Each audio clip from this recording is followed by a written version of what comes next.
Ladies and gentlemen, thank you for joining me tonight. We're going to have a fun night. That's right. It is Friday. And oh boy, there's a lot going on. I'm not going to lie. At first, I was thinking about covering the whole Candace and Brian Harpole lawsuit today. And then I saw that our boy Ian Carroll is back, which means I'm going to have to. I am officially done with unofficially covering for Free Speech Friday. But don't worry, that does not mean that I'm going to stop my Friday night stream. I'm going to keep going. I might start going a little earlier, though. I might start going at 11. I haven't decided yet. I kind of like the midnight thing. But, some people are complaining that it's a little bit on the late side. So maybe I'll do 11, but I don't expect to go any earlier than that. How is everybody doing tonight? What is up? Is that Kevin in the chat? Kevin from Web. What is good? Me and him are going to be doing a stream next week. It's either Tuesday or Wednesday. I got to double check with them. But yeah, we have a lot to cover, and we also have a special guest tonight. He told me to wait a little bit to bring him up, but we've been talking the whole time, and I got a little distracted. Yo, what's up, buddy? What's up? You surprised me. I haven't finished my thumbnail yet. Now you know how it feels. You do that to me every time. That's all right. I know. Doesn't stress me out. Stresses you out. No, it does. It doesn't stress me out. It's just like because you have. How do I do this shit? No, you have 4 monitors. I only have 1. So when I pull you on the screen, when I pull you on the screen, when I put you on the screen, I'm on 2 computers. I'm literally coding over here, making my thumbnail real quick. Hold on, yeah, when I get you on the stream, you know that you're on screen. Me, I'll be there. He'll be like, Bays. I'm like, oh shit, I gotta bounce around. Hey, how about that HD quality cam though, bro? No lag or looking good. No, don't jinx yourself. You might have a little lag. StreamYard, of course we will have lag. Well, I was gonna be on OBS, and then you made the call. You said, "Let's go." I got my game face on. Yeah, can't let you roam these streets alone, my guy. yeah. I do get myself into some trouble. Though. That is true. Yeah. We have a lot to cover tonight, though. So I'm your guest tonight. I'm just so I'll bring a couple things up too, though. I'm sure you know me. I can't let you have the whole screen share the whole time. No, you sure? I'm a control freak, dictator. Thanks, the dictator. Yo, I'm gonna spice it up. We're gonna be covering a lot of the AI stuff tonight. I mean, these databases are a really big problem. There was an interview with Glenn Beck the other day where he was talking about the potential droughts, and he's blaming it on everything else and just totally overlooking the fact of how much water is getting consumed and how much energy from AI. And it's happening at the worst time while we're at this war with Iran. Oil prices are going through the roof. Yeah, overseas, they're already talking about how to cut energy, and they're trying to lay the groundwork for these social credit scores and carbon scores, however, I don't know what they're calling it. But yeah, we have a lot to go over, but I'm going to throw a curveball. Speaking of Kevin's, we got Kevin from Web in the chat, and we're going to start off with a wrestler. We're going to start off with Kevin Nash because it's not every day that you get to hear wrestlers talking about our not so greatest ally and just how screwed up everything is. No audio. What do you mean no audio? I don't hear it. You don't hear it? Yo, chat, put a 1 in the chat if you It might be my browser. Hold on. Might be your browser. No, Kevin said audio too. What did I do wrong? Hold on. Yo, this is why you're supposed to be doing this shit, bro. That's why I said you can't be alone, bro. Yo, you might be right. Hold on, let me try it again. I don't know why that happened. Oh, I know why it happened. Because I was doing the window, not the tabs. Sorry, guys.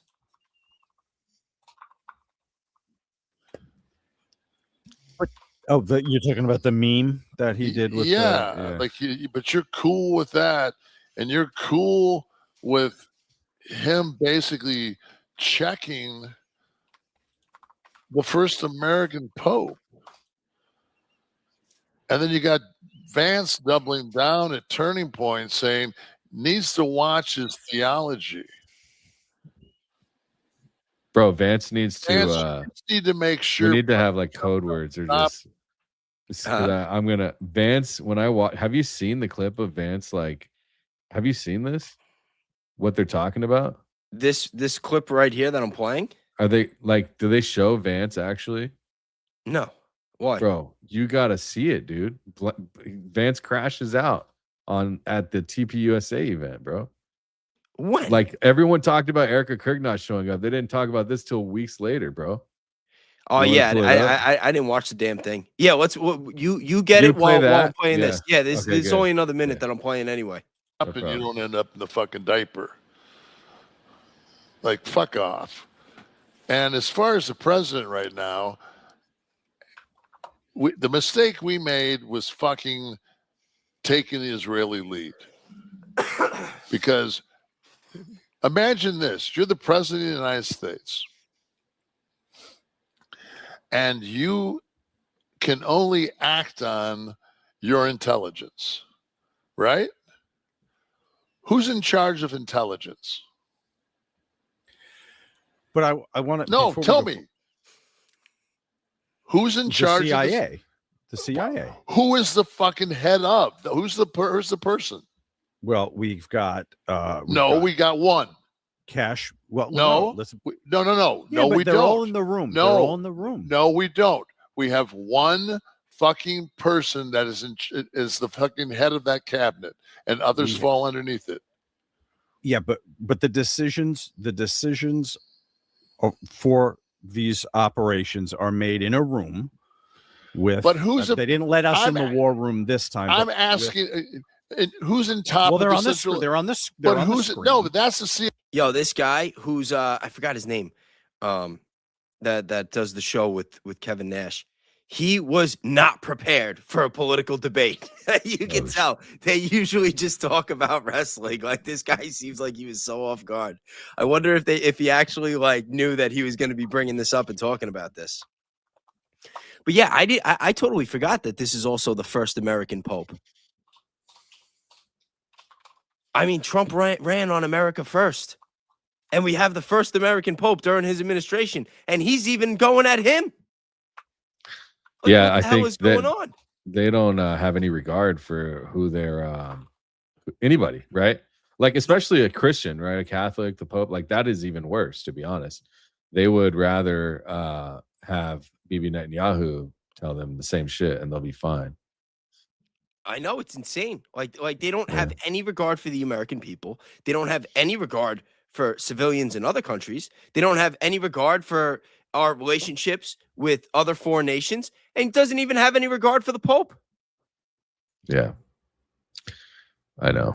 It's sad to see, to be honest. Yeah, it's like it felt like it came out of left field. You know what's so crazy is like the people that it's so funny to see that people be like, yeah, we told you guys. And it's like, damn, you are so right. You know, it's like when people say this stuff, they're like, we tried to tell you guys, like the guy's a nut. And it's like, damn, what did they how are we that blindsided? You know what I mean?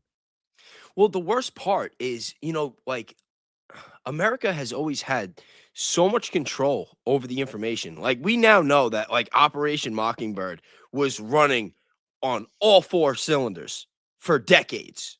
Yeah.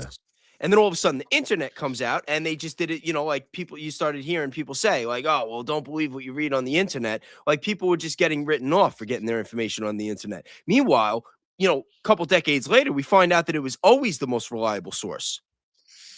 And then now that they don't have this control anymore, and that, you know, the floodgates are open with information and they can't stop it. Like they're talking about censoring it. They're talking about passing all these hate speech laws, which is really just an excuse for censorship. But all that they can do to combat the truth coming out is to just massive, like just muddy the water as much as you can with misinformation. You want me to play this next clip? You got it ready? Yeah, I've got the clip ready. It came, I think this is it. I don't know how I'm pretty sure it came up in my next feeds. This is Valhalla from 2 weeks ago. So yeah, I guess it was. I thought it was recent, but I guess suggested. Yeah, looks good. Okay. Done to his platform. They destroyed the entire company. He makes some really good points about TPUSA. Look at this right here.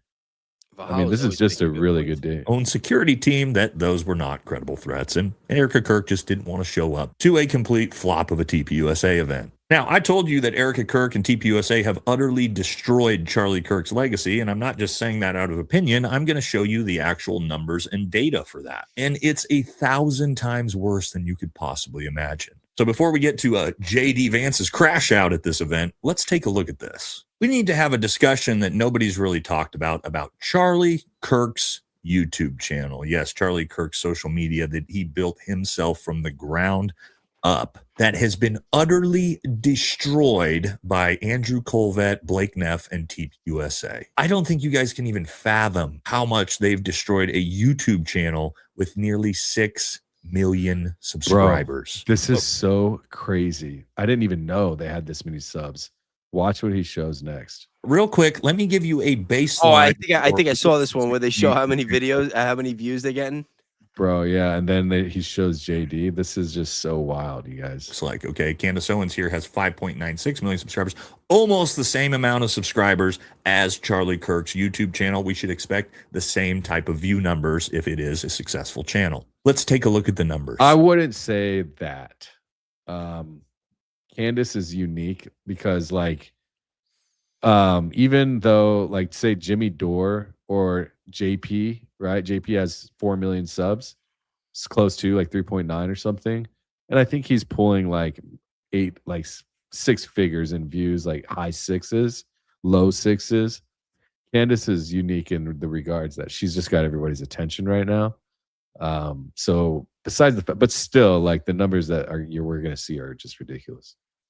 19 hours ago, 1.2 million, 1.4 million, 1.7 million, 2. Really not fair. This must piss off TPUSA. They're like, this is not fair. This is Candace Owens. How about the Daily Wire? I heard that the Daily Wire just laid off half their staff. Did you hear that?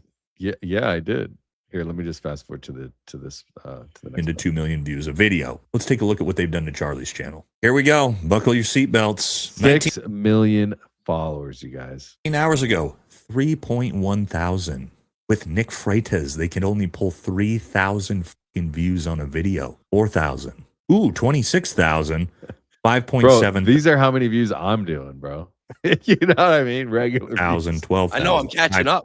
12,000, 10,000, 9,000, 10,000, 11,000, 15,000, 11,000, 11,000. And I want you to notice something about every single thumbnail that should absolutely disgust you if you were a fan of Charlie Kirk. When he pointed this out, I didn't even think about it, but this is true. Andrew Colvett. There he is. There he is. There he is. There he is. There he is. There he is. There he is. Here, here, here, here, here. Oh, one without him. Here, here, here, here. You've hijacked the YouTube channel and you've destroyed it. You're a little leech. TPUSA, you are parasites. How about you go build something? You know, Tyler Boyer, I asked him why they're doing this. So Tyler Boyer owns the Charlie Kirk Show channel. He's an owner along with Charlie Kirk, which now goes to Erika. And I don't think and he even told me that TPUSA was getting free advertising from this because Charlie Kirk owned both, right? But I asked him, I said, why aren't you guys? I already knew, but I wanted to hear it from him. It's because the Charlie Kirk Show is its own company. Yes. And so as a result, the Charlie Kirk Show is called that. It's like Jordans on Nikes. Like, just because he dies doesn't mean they're going to stop selling Jordans, right? Well, it's actually funny you mentioned that because I just put out a clip from the interview I did with Lala Andrews the other week, the girl that used to work for Blexit, and you know she knows Tyler Boyer, she knew Charlie, like she knows a lot of these people, and she's like, people don't realize that the Charlie Kirk Show, Turning Point USA, Turning Point USA, Turning Point Action, Turning Point Faith, that they're all different organizations. That they're different organizations. They're different types of corporations. and they have totally different staffs. You know, you think Turning Point, you think Charlie Kirk, you think that it's all just one giant conglomerate. And I mean, technically it is, but it doesn't operate that way. Yeah. Like and even in the way that you can file change taxes. you can change the title of the show. And like I want to address Duchess of Camelot. She said, "Why are you talking to Boyer? He's a criminal." Because I'm a journalist. That's what journalists do, is they talk to people that they make videos about. That's like what good journalists should be doing. Like I reach out to for the most part, I try to reach out to people that I criticize, you know.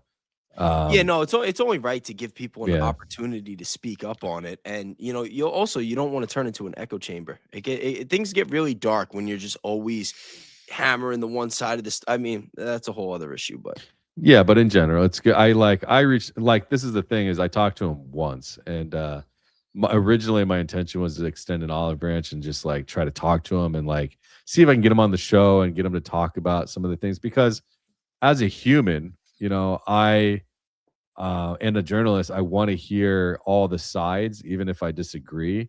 And also I want to give the person a chance to speak. But the thing is, I think that he tried to play me, right? So he was definitely feeding me with some stuff that I think was intentional. So I just decided not to reach out.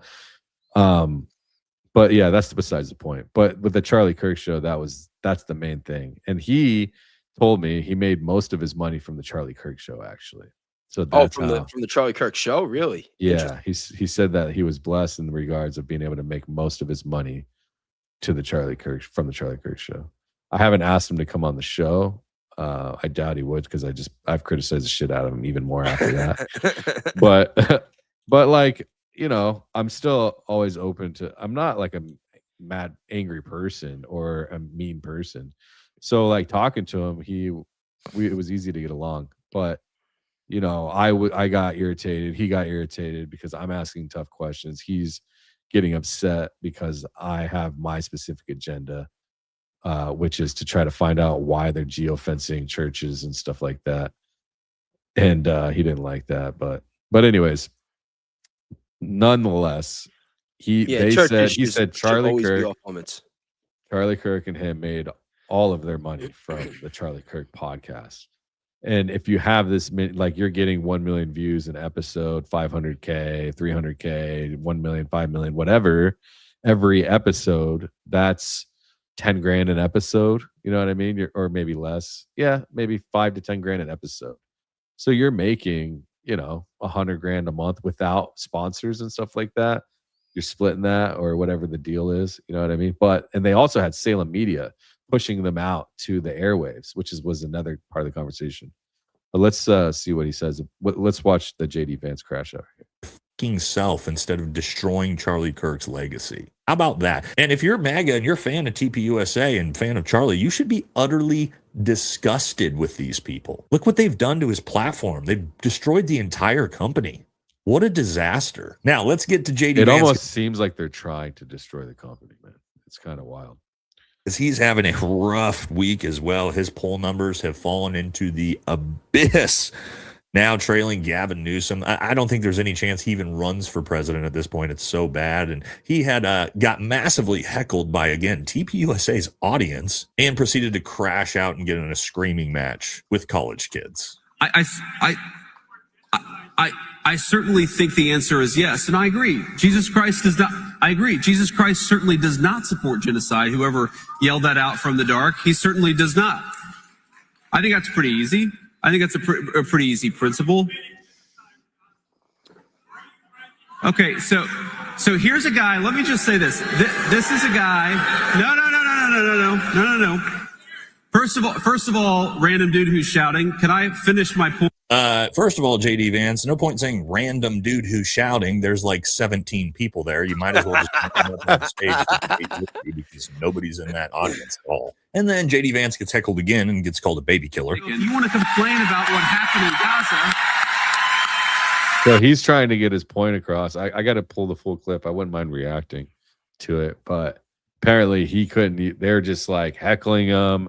They're lashing, like clapping out over him. He can't talk. Like the people are in the audience yelling out, and he's like, you know, Yo, I heard something that I don't like. It can't be true. I thought I heard online that JD Vance is going to be covering Caroline Levitt while she's on maternity leave. Did you hear that? Can we confirm that? I think he Getting I don't demoted to yeah, press we can secretary. confirm that, Yeah. but Chat, did anybody in the chat hear that? Let me know if you can confirm it or put a 1 in the chat if it's true. That Vice President JD Vance is going to be covering Caroline Levitt as press secretary while she's on maternity leave. yeah, damn, that's a wild one. Jeez. Yeah, let us know in the chat. Danksters, what's up? 167 people here. How many are on X? I can't see it. Let me know in the chat. Do you guys think that JD Vance would be a good press secretary? Oh my god. Bro, I would be so like, the thing is, like, I would love to know what his daily duties are. You know what I mean? It'd be very interesting for sure. I'm gonna keep playing. Chill this. for a foreign nation. Yeah. I think he's the only. Well, it's like I watched a clip. I was listening to a clip earlier of Jimmy Dore, and there was this back and forth with Pete Hegseth. Have you seen that? Where he's in? I think it's in Congress. I'll pull that up. Oh, next. yeah, I didn't see that yet, but I heard that he crashed out. Bro, you got to see that too. I'll pull that up. See, I get tricked sometimes with the Jimmy Dore clips because he posts so many clips, and sometimes they're old. Like sometimes it'll be like a month or two old, so I won't know if it's Yeah, no, it's a good one. I'll pull it up right now. So if you want, sir, to complain about what happened in Gaza, why don't you complain about Joe Biden and the last administration? We're the administration that solved that problem. So JD Vance gets heckled, obviously, getting blamed for the genocide in Gaza. And his response is, you should blame Joe Biden for that. Well, guess what? Everybody did blame Joe Biden for that, including Democrats. It was Democrat students who were leading the. So it's like you're watching these people, they don't have anything to say back. And that's where it starts to get kind of crazy is like, what do you say back when everybody's right? And you've got your Americans like this, they make a really good point here too on all of this. It's like there's nothing they can say, it's like they just resort back to the old points of, well, the administration or you guys this and that, or the old administration this and that, or California is this and that, its policies is this and that. Yeah, it's they like, just bro, pass the buck. They just keep passing the buck. What about the new legislation? I'm sorry, it's not new legislation because it passed in 2021 under Biden. But now the law that's going to go into effect that's starting next year, that all the new cars are going to have the cameras and the AI software that are analyzing everybody and sending the information to AI, and that they have the kill switch in the car so that if your pupils are violated, if they think that you're drunk, if you're on your phone, that they could just turn off your car. All right. Yeah, what about that? Because that was passed under Biden. And right now we got the Trump administration. They got the White House. They got the House. They got the Senate. They got the Supreme Court. And they could scrap that at any time if they wanted to. And they're not. Why is that? It's because both sides, they're in this shit together. They keep doing evil shit and that works against the people for themselves. And then when everybody gets mad, they just tell you to blame the other side. It's the same shit. Yeah, I know. I mean, look, it might not be like, yeah, the uniparty thing is a real thing, but I also think that it's hard to like believe all of it, that's a full uniparty, only because, but at the same time, it's not easy. The way that it works, it's a uniparty as far as we're concerned. It's kind of like siblings. You know what I mean? Like if you've got a big family and you've got like 3 or 4 brothers and sisters, you guys might all beat the crap out of each other. You might play games with each other, with the parents or whatever. But when it comes to outsiders, when it comes to the kids up the block, if they mess with one of your siblings, you're all going to have each other's back. But then you get home and you're at each other's throats again. That's what it's like with our politics. Like, yeah, I don't think that they actually like each other. I think that a lot of this animosity that we see is sincere. But at the end of the day, it's them versus us. They're still going to work together against us. They're not going to unify with the people to overthrow the other side. They're going to work together to make sure that we can never overthrow any of them. Right. That's the whole point. That's why they're not doing anything about the files. You know what I mean? If they because were, they're all in it. Yeah, they're all in it, and also like they don't want to disrupt the order that they have right now, which is just crazy. Yeah, but what order? What order? America was a superpower. No, I mean for the 100 order of years. power that they have. Now it's like basically like, and people don't realize, like everybody thinks that we're just blackmailed by Benihana's, you know, our not so greatest ally. But I don't even think that it is in the sense of the files. I think that it is in the sense that if we did say, okay, fuck off to Benihana's, what happens if they partner up with China? You don't think that conversation ever happened? Oh yeah, I think that they probably already have a backline to China right now. I think so too. And Yeah. Russia. Like we're latched onto them because if they team up with somebody else, then we're really fucked. Yeah, I agree. It's kind of messed up, to be honest. We're in a pretty rough spot. We're in a pretty bad position. You know what I mean? The government. They talk about some good stuff in this video, so I'll let's play it. But yeah, here we go. Hearings today. Oh, And Pete Hegseth he's so smart. He thinks doing his hair like Gavin Newsom will make him look smart or honest. How about that? But let's listen. They're going to ask him about the nuclear capability. The whole point of this war, right? They say was so they can't get a nuclear bomb, but we already obliterated the nuclear. Here we go. Who's hell-bent on getting a nuclear weapon and get them to a point where they're at the table giving it up in a way that So they ensures haven't- never have it. So they haven't broken yet. Okay, we haven't gotten there yet. For all of the Well, their nuclear facilities have been obliterated. Underground, they're buried, and we're watching them 24/7. So we know. Whoa. You know what? You're on the wrong foot when the guy's like, whoa, when he's talking to you like a guy trying to train a horse. Whoa. Here we go. where Whoa. any nuclear material Reclaiming might my time for- That was a lot. Let's put it back up. Underground, they're buried, and we're watching them 24/7. So we Bro, that's got to be a soundbite. We got to make a soundbite out of whoa. know where any nuclear material Reclaiming my might be. time for We're just a watching quick it. second here. We had to start this war, you just said, 60 days ago, because the nuclear weapon was an imminent threat. Now you're saying that it was completely They obliterated? had not given up their nuclear ambitions, and they had a conventional shield of thousands So of Operation Like the Midnight very Hammer weakest accomplished moment- nothing of substance. It You're left us missing- at you're exactly missing the the same point. place we were before. So Their, much so their that we had to facilities start were a bombed war. and obliterated. Their ambitions continued, and they're building a conventional All shield. right, of let me missiles. try again. It's the North Korea strategy. You know this very well. The North I Korea know. strategy was use conventional missiles to prevent anybody from challenging them so they could slow walk their way to a weapon.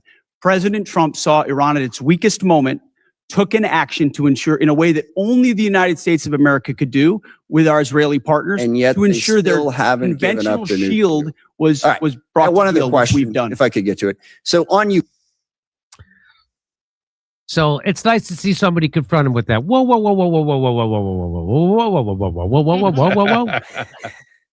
I thought we already obliterated it, but they're that somebody unobliterated it. Come on. They He was still have talking out of both sides of his missiles. mouth, though. He was Yeah. talking out of both sides of his mouth, and he's trying to say that it's like out of the North Korea playbook. It's like no. It sounds to me like you're talking out of the Benihana's double standard playbook. You're just not good at it, and you're tripping over your words.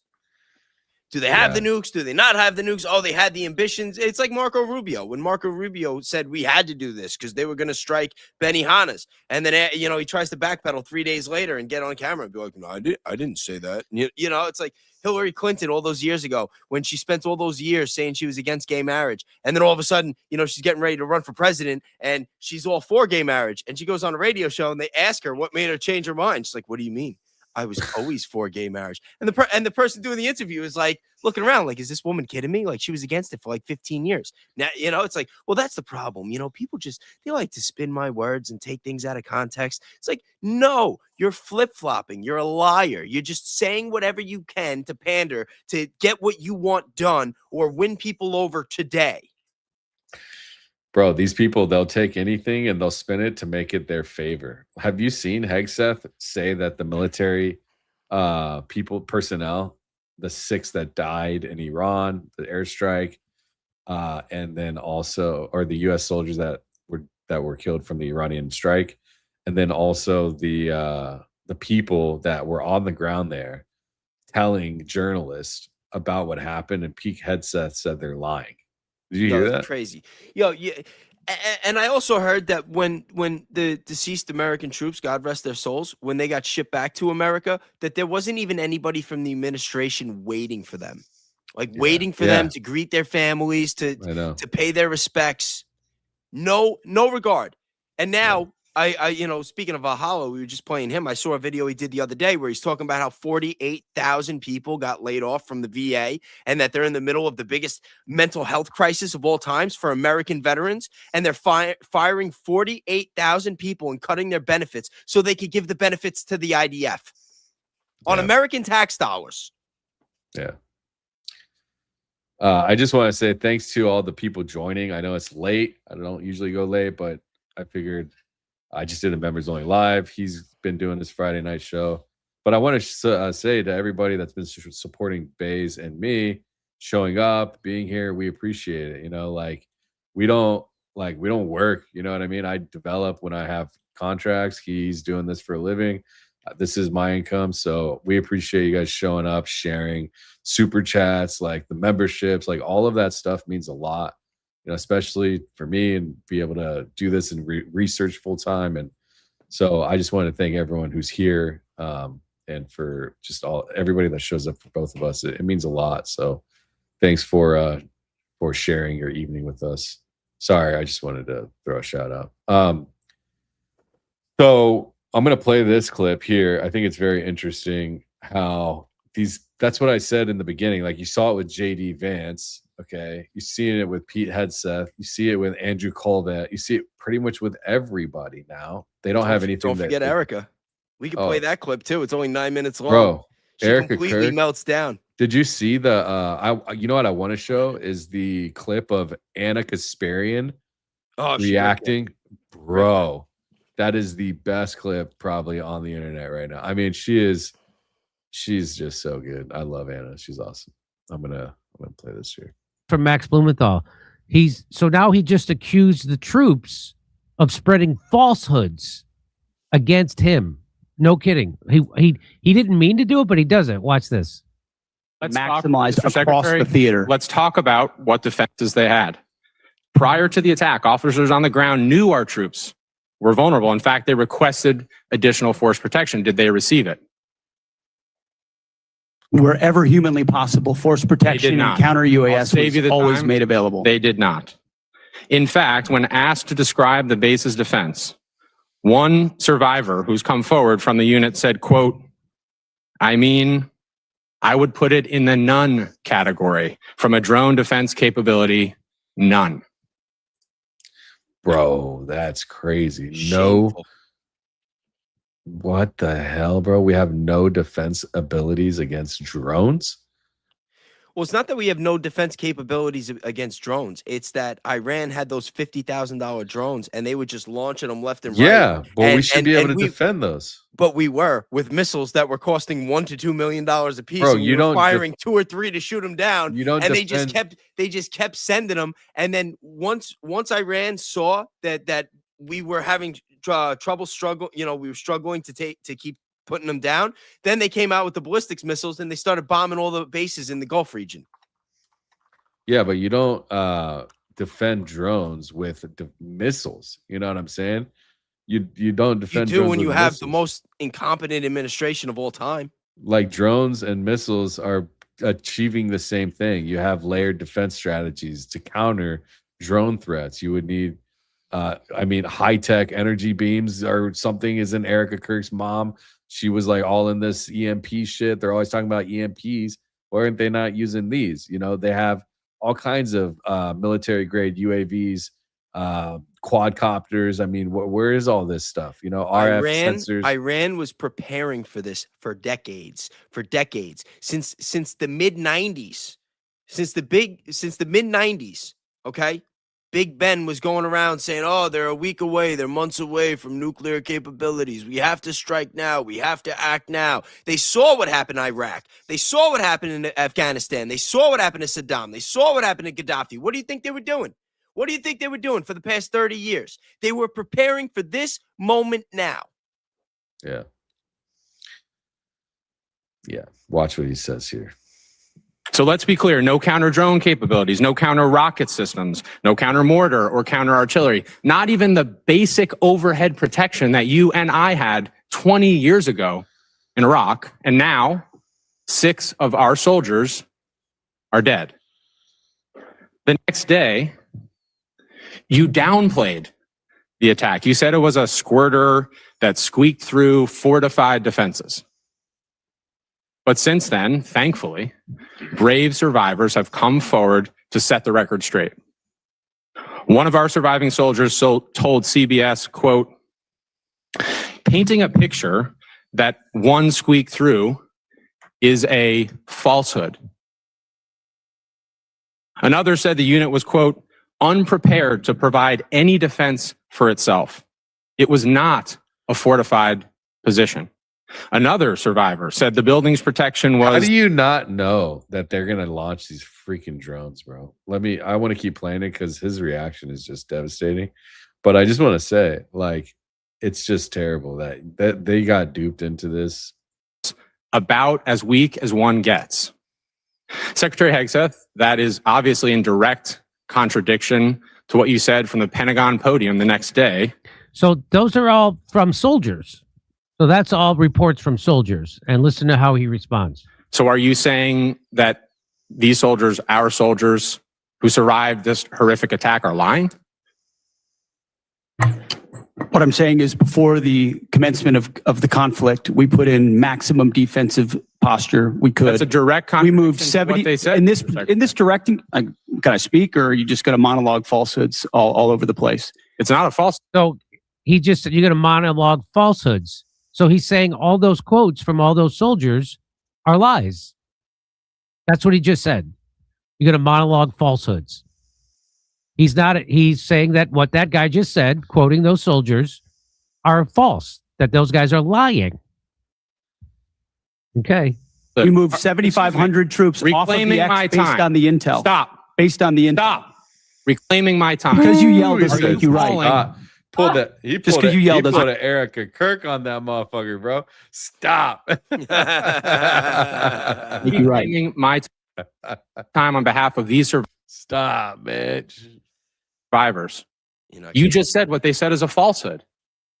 There's a much larger That picture. true? There's a much larger picture at play here that included integrated air defenses, bunkers, moving people off Then the why, X Mr. to Secretary, ensure are that they were dead? not part of the target. We moved those troops and all across the theater, thousands of troops off the X, Theater. off of their bases because we knew what Iran was going to try to strike, and we knew there So could no be a answer. tragic moment. No there could be a answer, Mr. tragic moment where Secretary. something Again. could get through. Of Again, course, that's the I'm consequence of reclaiming my conflict, time. and we Again. remember those 6 every single day. I want to But finish. don't play games with. I'm not playing games. raising I your want to voice finish and with pointing one more fingers. quote.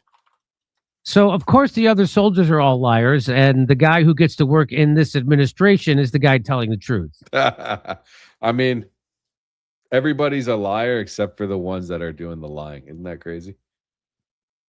You know what it seems to me like? It seems to me like they get their talking points, they get their scripts, they know what they want to say, they practice in the mirror, but it's like they don't prepare at all for the pushback. It's like every time they get in these situations and they start talking, it's like they're pretending they're going to be on Fox News talking to Jesse Waters, who's just going to be like, you know what I mean, giving them the pat on the back and telling them how great they're doing. And then the second they get into an event, like you saw what we were just watching with JD Vance and Andrew Colvett at the Turning Point USA, once the crowd starts reacting, they start lashing out. They don't even have the temperament or the emotional maturity to deal with not even a crowded room, a not so crowded room. And these are the people that are supposed to be running America in the middle of a war. Absolutely terrible, bro. These people, they have no regard. Like, you remember earlier you were telling me, let me pause this because I have the next clip queued up. So remember we were talking earlier, you were saying, I don't know if these people even have regard for human life. It's No, they don't. They don't, bro. Like, obviously, they're just calling the ones that were on the ground and watch their partner there on the ground die, get stuck into this militarized zone with drones like raining hellbound on them, and they can't defend themselves. We're like, and then he's like, falsehoods, those are lies. Like, this obviously is somebody who I feel bad, for the people that are out here trying to spread their truth on the ground firsthand. And you've got the guy that you're working for that sent your ass out there saying that you're a liar. Imagine, bro. Imagine being in that position. Dude, think about the situation with Joe Kent. The guy's a former, what was he? Special ops, Green Beret, CIA. His wife died in active duty. And not only do they shit on him and call him a liar, but they even Trump even brought up his wife into it, his dead wife. Like it's beyond disgusting. Yeah. And Joe Kent's right. He spoke up when he said he wanted to do an investigation into the Charlie Kirk death and see if there was foreign involvement. And Kash Patel shut that down. And he was right when he said that, the intelligence that they had said that Iran was not a threat to the American people. And they lied to us, and they're doing this anyway, when this was supposed to be the administration to end the wars. Yeah. Yeah. I mean, when you've got pretty much, the thing is, they're making decisions on behalf of the technocracy, on behalf of big business, AI infrastructure, all of these goons that are trigger happy and money hungry. And when you have these people running the government, this is a major problem. You know what I mean? These decisions are, they're not being made by the executive branch. They're being conveyed and appointed by the administration. But the administration themselves, they're not making the decisions. That's coming from somewhere else, obviously. If they were coming from the administration, either that or it was just always this was the point all along. I wanted to address the Duchess. I had this up, Duchess. I was looking at it earlier. I pulled it back up. She would give a super chat. She said, Dex, did you see where someone leaked true pics of the damage to our bases in the Middle East? The Trump admin had been hiding this damage and lying about it. I don't know if you can pull that up. But yeah, I did. I've seen various stuff. I think Trump sent American troops to fight Israel's war. They got 16 or more that they're telling us about. I think it's even more bases destroyed across 8 countries. Can you pull up the super chat or no? Oh yeah. I can't pull it up. So yeah, she says, did you see where someone leaked the true pics of the damage to our bases in the Middle East? The Trump admin has been hiding the damage and lying about it. Yeah, they don't want us seeing the images. I think I have Trump base lying about damage Middle East base. Just like they don't want us to see what's happening to the Christian churches in Lebanon. Yeah. Not even just the churches, the whole communities. There's a bunch of news articles about it though. They've been coming out because they've been lying about it. You know what I mean? And the thing is, they had soldiers sleeping in hotels because the bases were uninhabitable. Did you know that? The bases were actually uninhabitable. So, and then this is before the administration stood up and did a fucking victory lap. We got them. We're gonna rain terror all over their skies 24/7. We're gonna kick them while they're down, and that's how it should be. Remember, he said it. That's not strength. It's insane.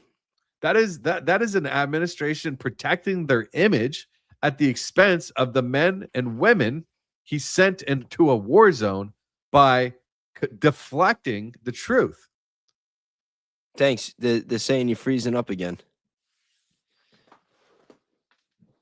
Well, I'm not going through Streamlabs. I'm going straight into Streamlabs. So, you know what it is? I think I know what it is.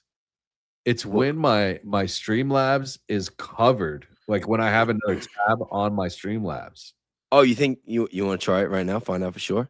Yeah. I just want to thank Death for the gifted membership. Thank you very much. I appreciate you. Is it doing it right now? Talk again.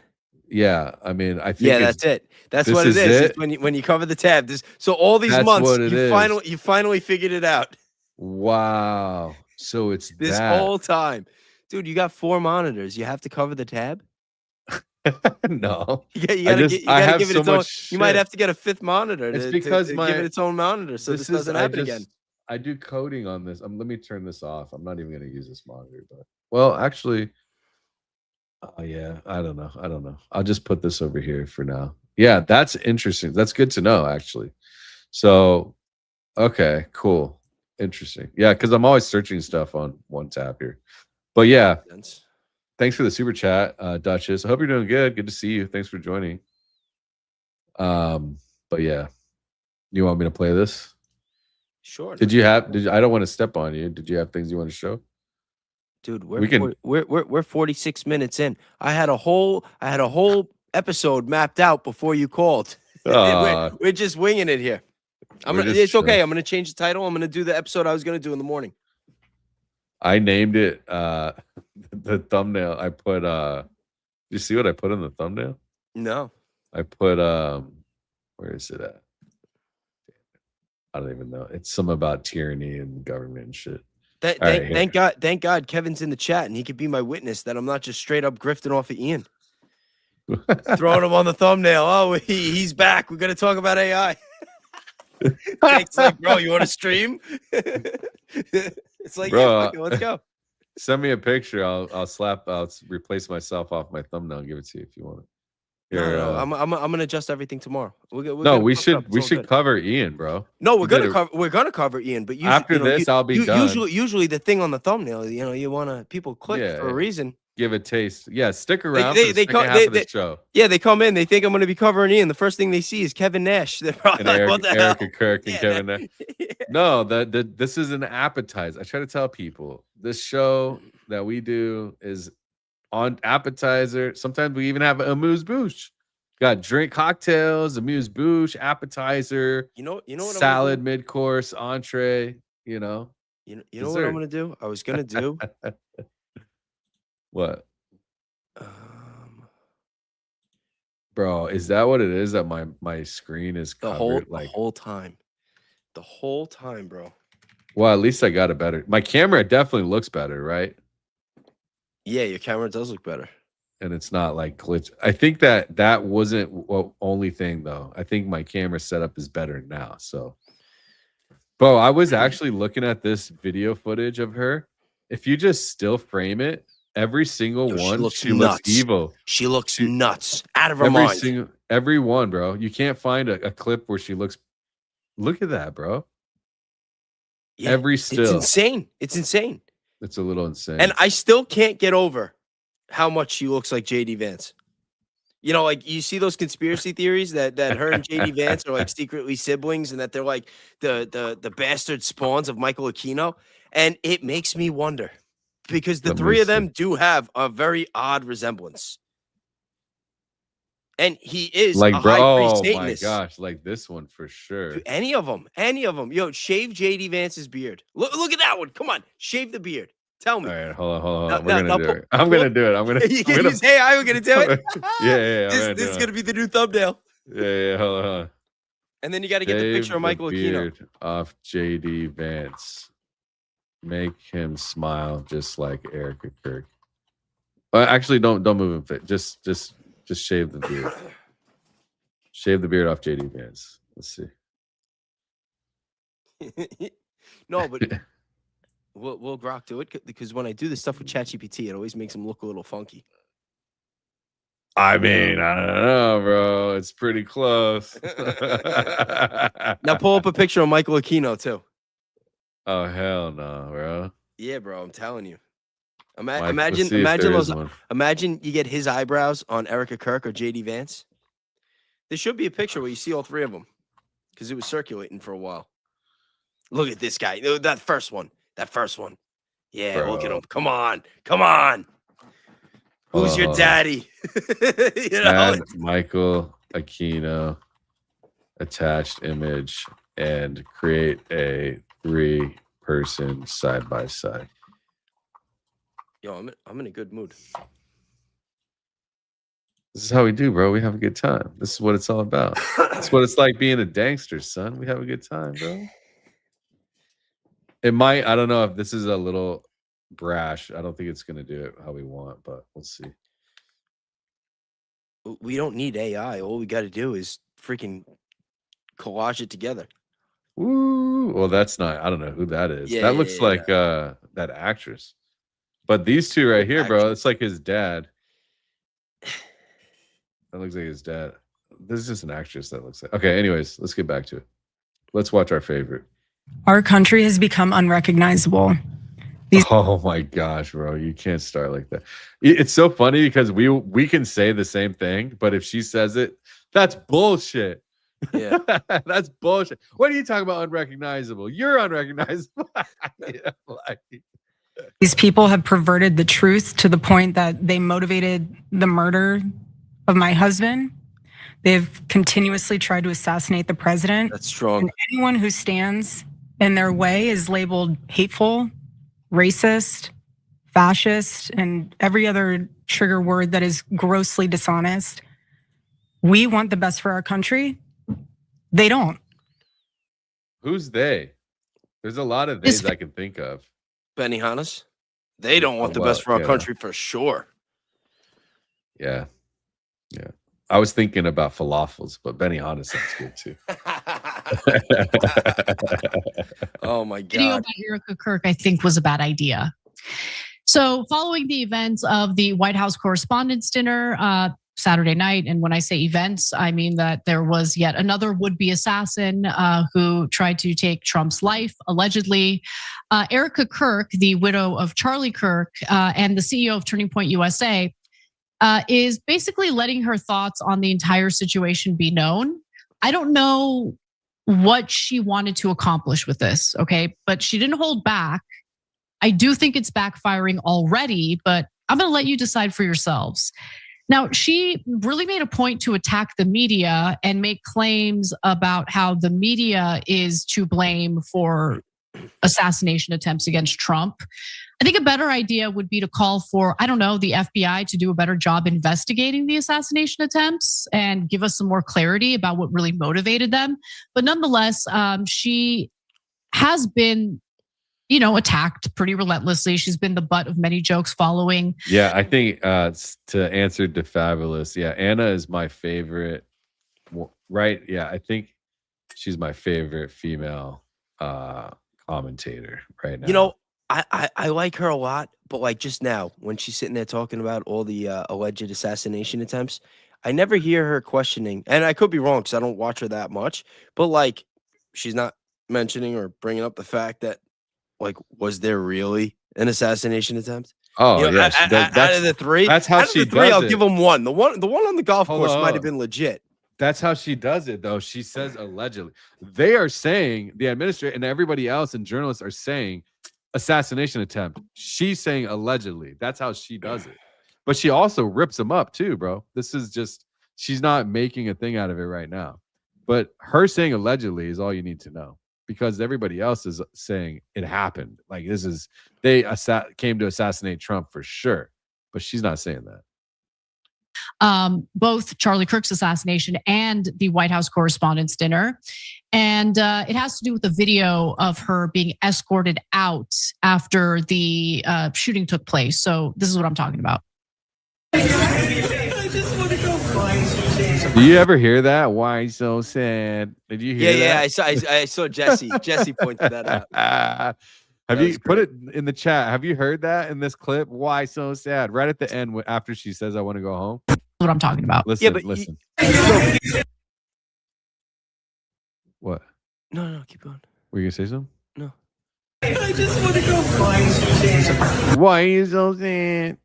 All right, play it again. Play it again one more time, and look. She looks at the camera right before she says it. I noticed that, bro. I pointed that out the other day. I think she only said that because the camera was on her. Here, I'm gonna watch. I'm talking about. I just want to go find. Yeah, she does, right? She glances at the camera. She notices Right the here. camera, and then she's like, I just want to go home. Right here. Right there. Yeah. Boom. Boom. She's looking still. That phony. That bitch. right eye, you can see that eye is right here. And then she looks straight. You can even tell, bro. She even looks like Michael Aquino there. And then as soon as she's good, bro. She got right in front of the camera, right front and center. And then she makes the face. Because before, This is what I'm talking about. she's looking.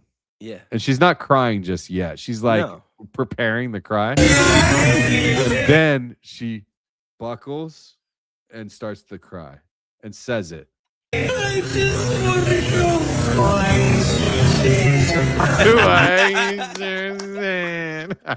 Oh my God.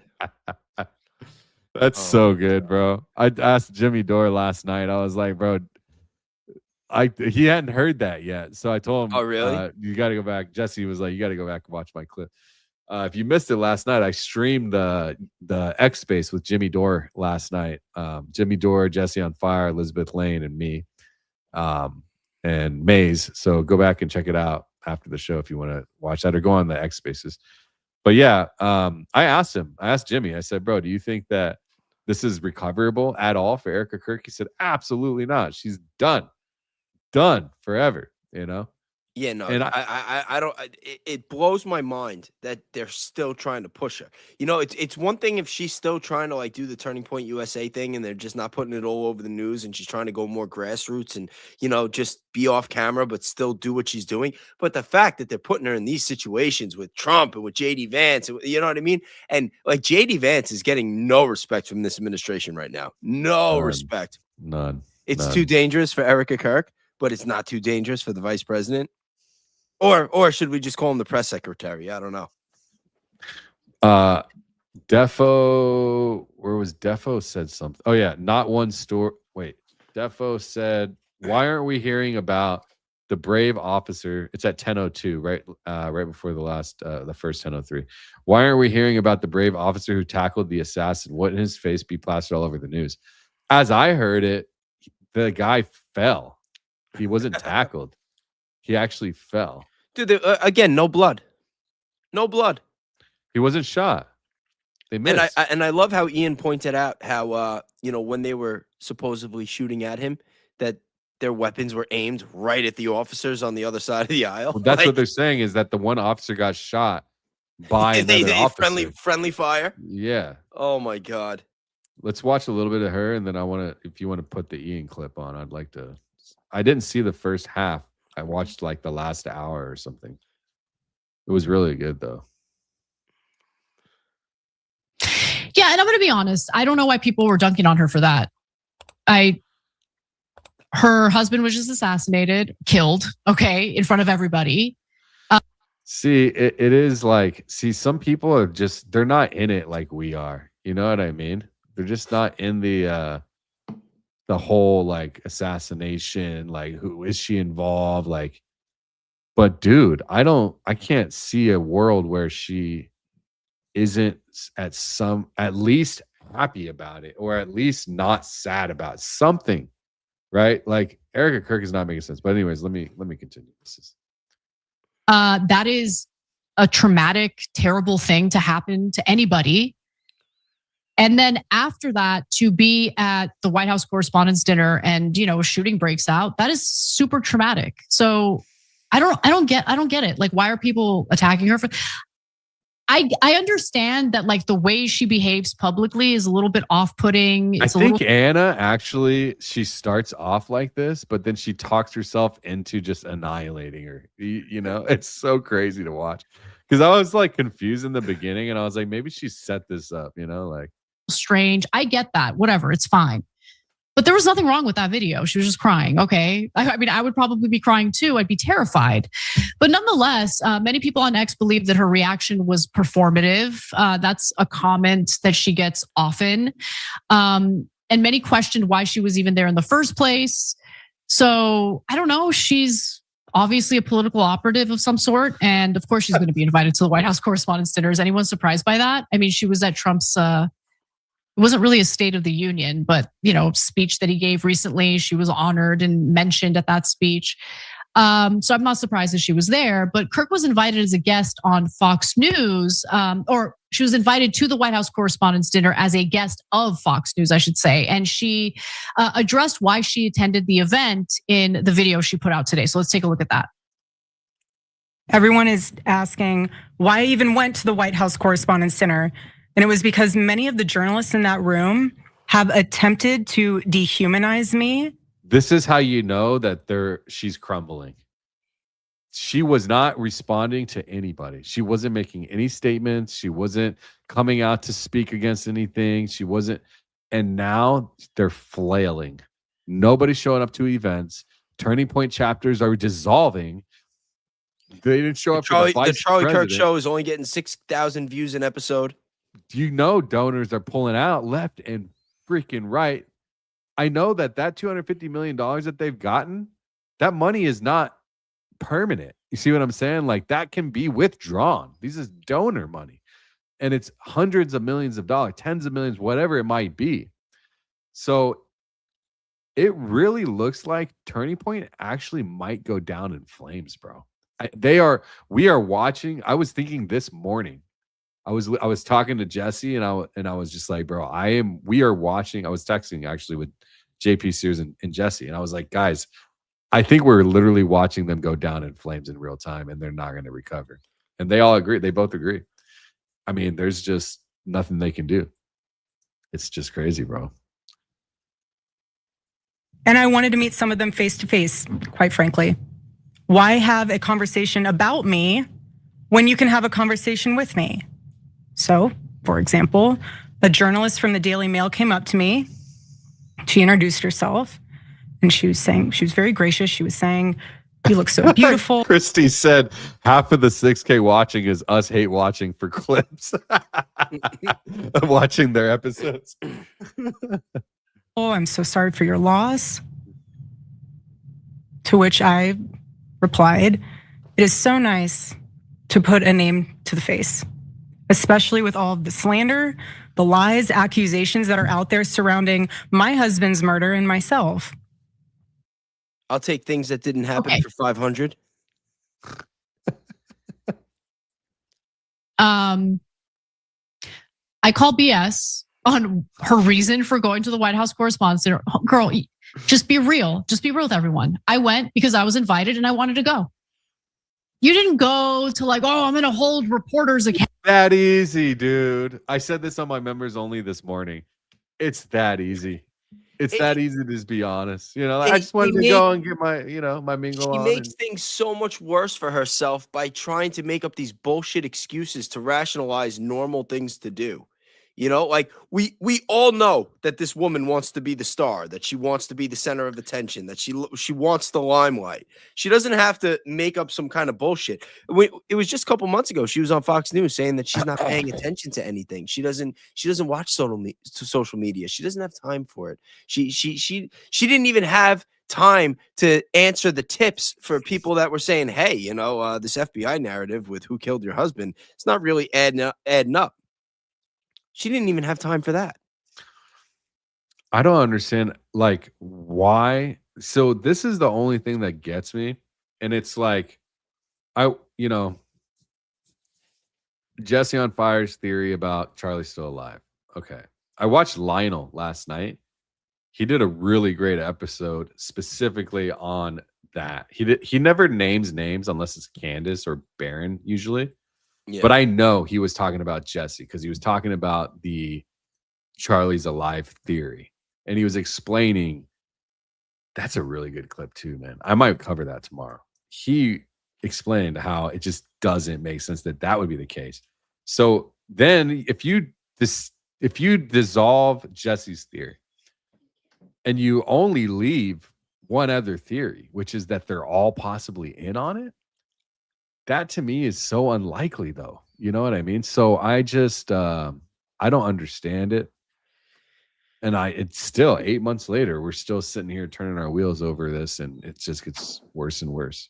Well, I already told you, and I know I've spoken about this on the show before, that when you look Okay, so if you look at the probabilities based on all the evidence and all the transcripts, and when I say transcripts, I mean all the recorded statements on the record from everybody involved. Right now, all the models I've been running with AI has it at like a coin toss of whether he's dead or alive. It's like 60-40, like 60 dead, 40 alive. It goes, back and forth, give or take 5 or 6%. But when you start, instead of just going dead or alive, and you go alive versus all the possible ways that he could have been killed, him being alive has by far the highest probability. Because when you say dead or alive, it's split up. It's divided between the lapel mic theory, the necklace, the 30-06. Was it a different weapon? Was it something else? There is no single potential cause of death that has a higher probability than the whole thing being staged. And I don't know what to make of that. Like, when you see everything that's going on, like, clearly Turning Point USA is doing a full 180 on everything he stood for. Like, it'd be very hard to imagine Charlie saying, like, yeah, let me just fake my own death so I don't have to, like, live through this chaos. Because imagine if he was still here. Imagine if he was still doing this tour with Turning Point USA and had to, like, get in front of these audiences and do debates about, he was getting smashed. He was getting crushed. And, like, I spoke to people that worked with Turning Point USA that said that during the debates, he was getting crushed with Gaza. He was getting crushed with what was going on with Israel. And then all of a sudden you pile on the files and the war with Iran. They could have put him out there. He couldn't go on stage. He would have been getting crushed. Yeah. No, I know.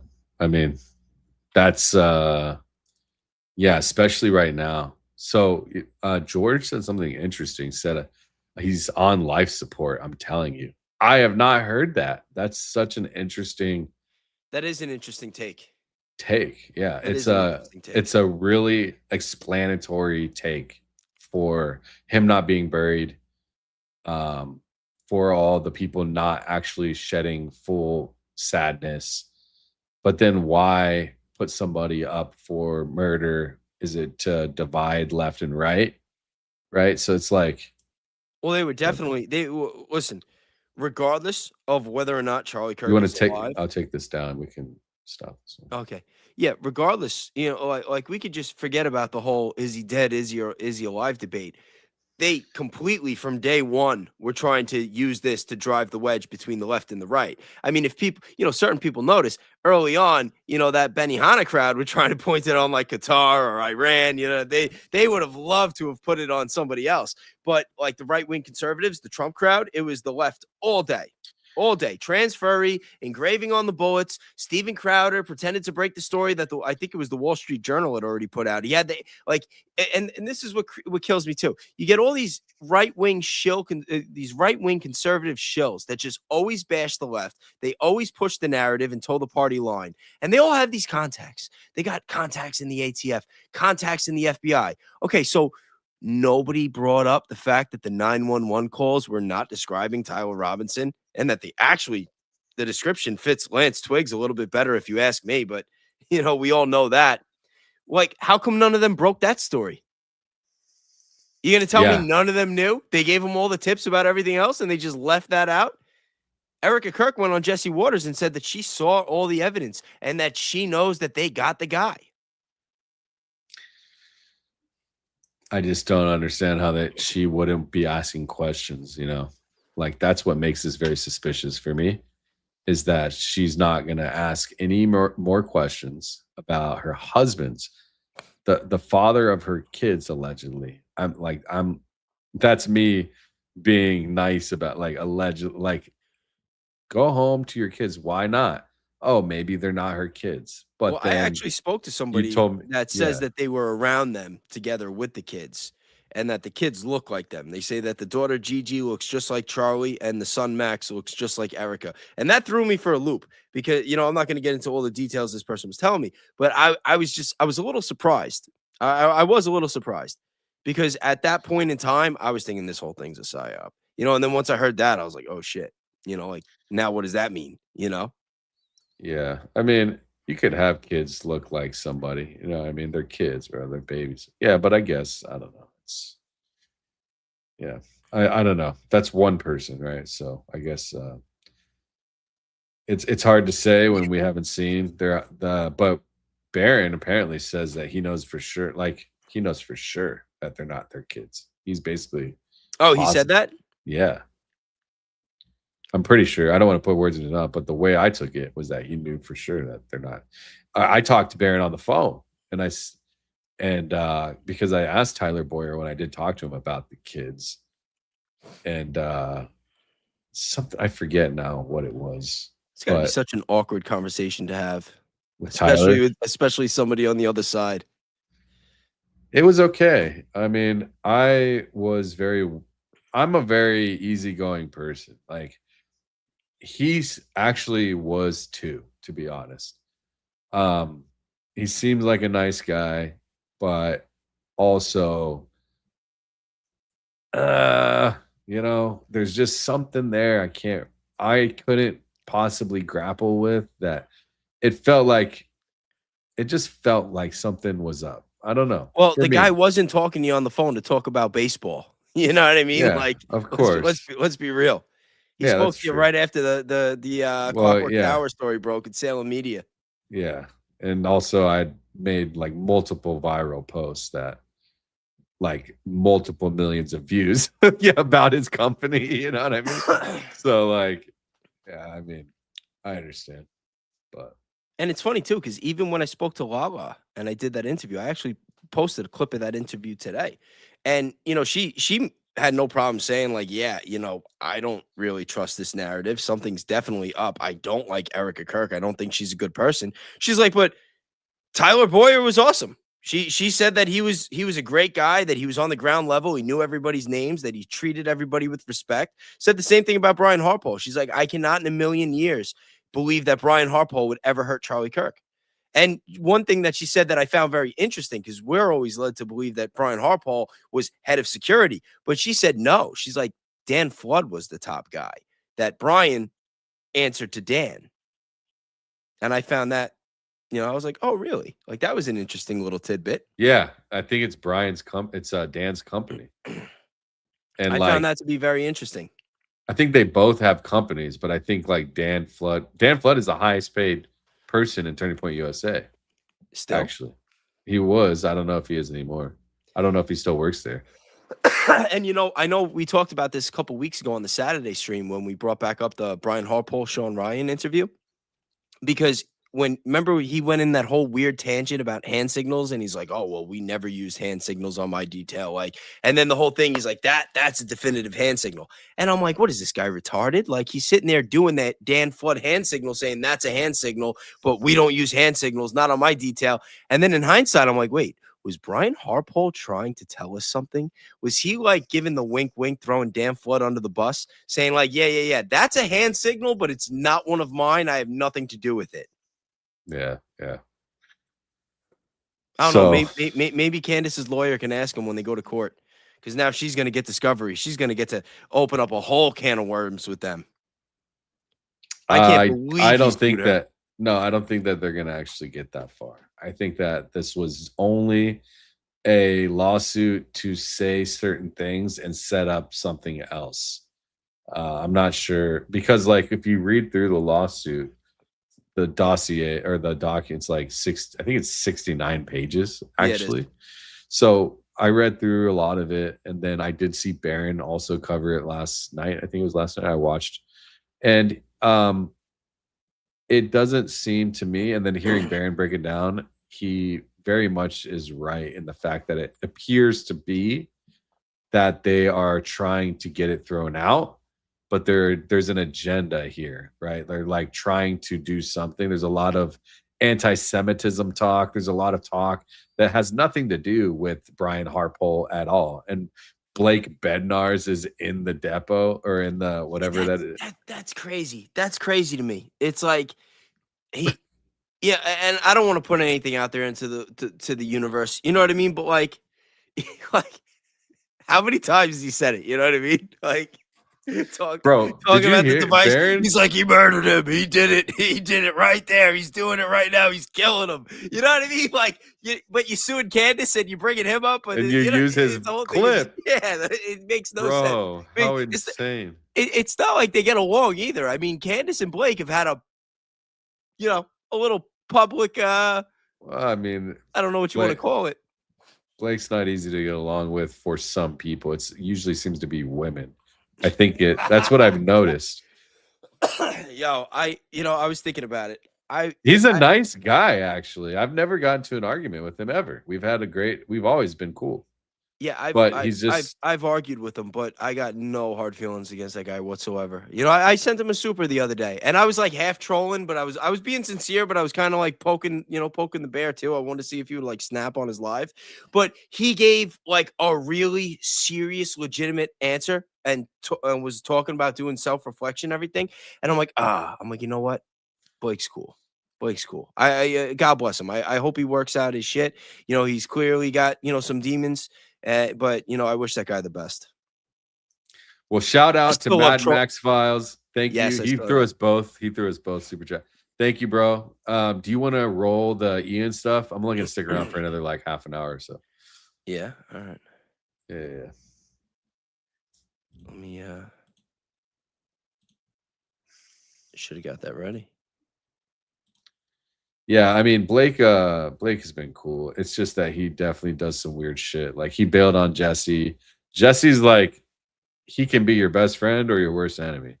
But like if you do him right the first time, like you're cool and you show up and like you don't bail last minute and then do a live stream like the next 24 hours or less when you said that your family has an emergency and that you're retiring from the Charlie Kirk case.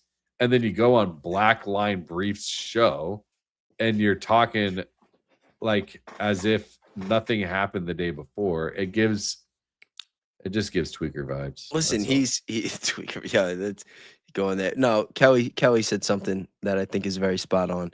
Said Blake needs Jesus, and 100%. And I hope he finds him. I do. Like I said, I've never had like a personal, thing with him. But anyway. Let's start here. Some of the best work out of anybody on this. And months ago, this video is from 4 months ago. Okay. This is not new. This is not something that's like some big mystery that no one could solve. Certainly Dre does incredible work putting all these pieces together, but pieces of this have been floating around for quite some time. But if you're Matt Walsh, it's like, it's just too much to fucking handle in the fucking brain, dude. Oh, it's just a lot to handle, bro. I understand. I'm tired. I understand. Did this chick just come out of nowhere? Try to keep up. I don't know who she is, clips, to be honest. What's her name? The Dre dossier. Yeah, I mean, she has 100-some thousand. I've never seen her. Yeah, no, I never heard of her until tonight. Recently, no, she's been showing up in my feed more frequently, but I never heard of her until like last month. Yeah, well, let's see.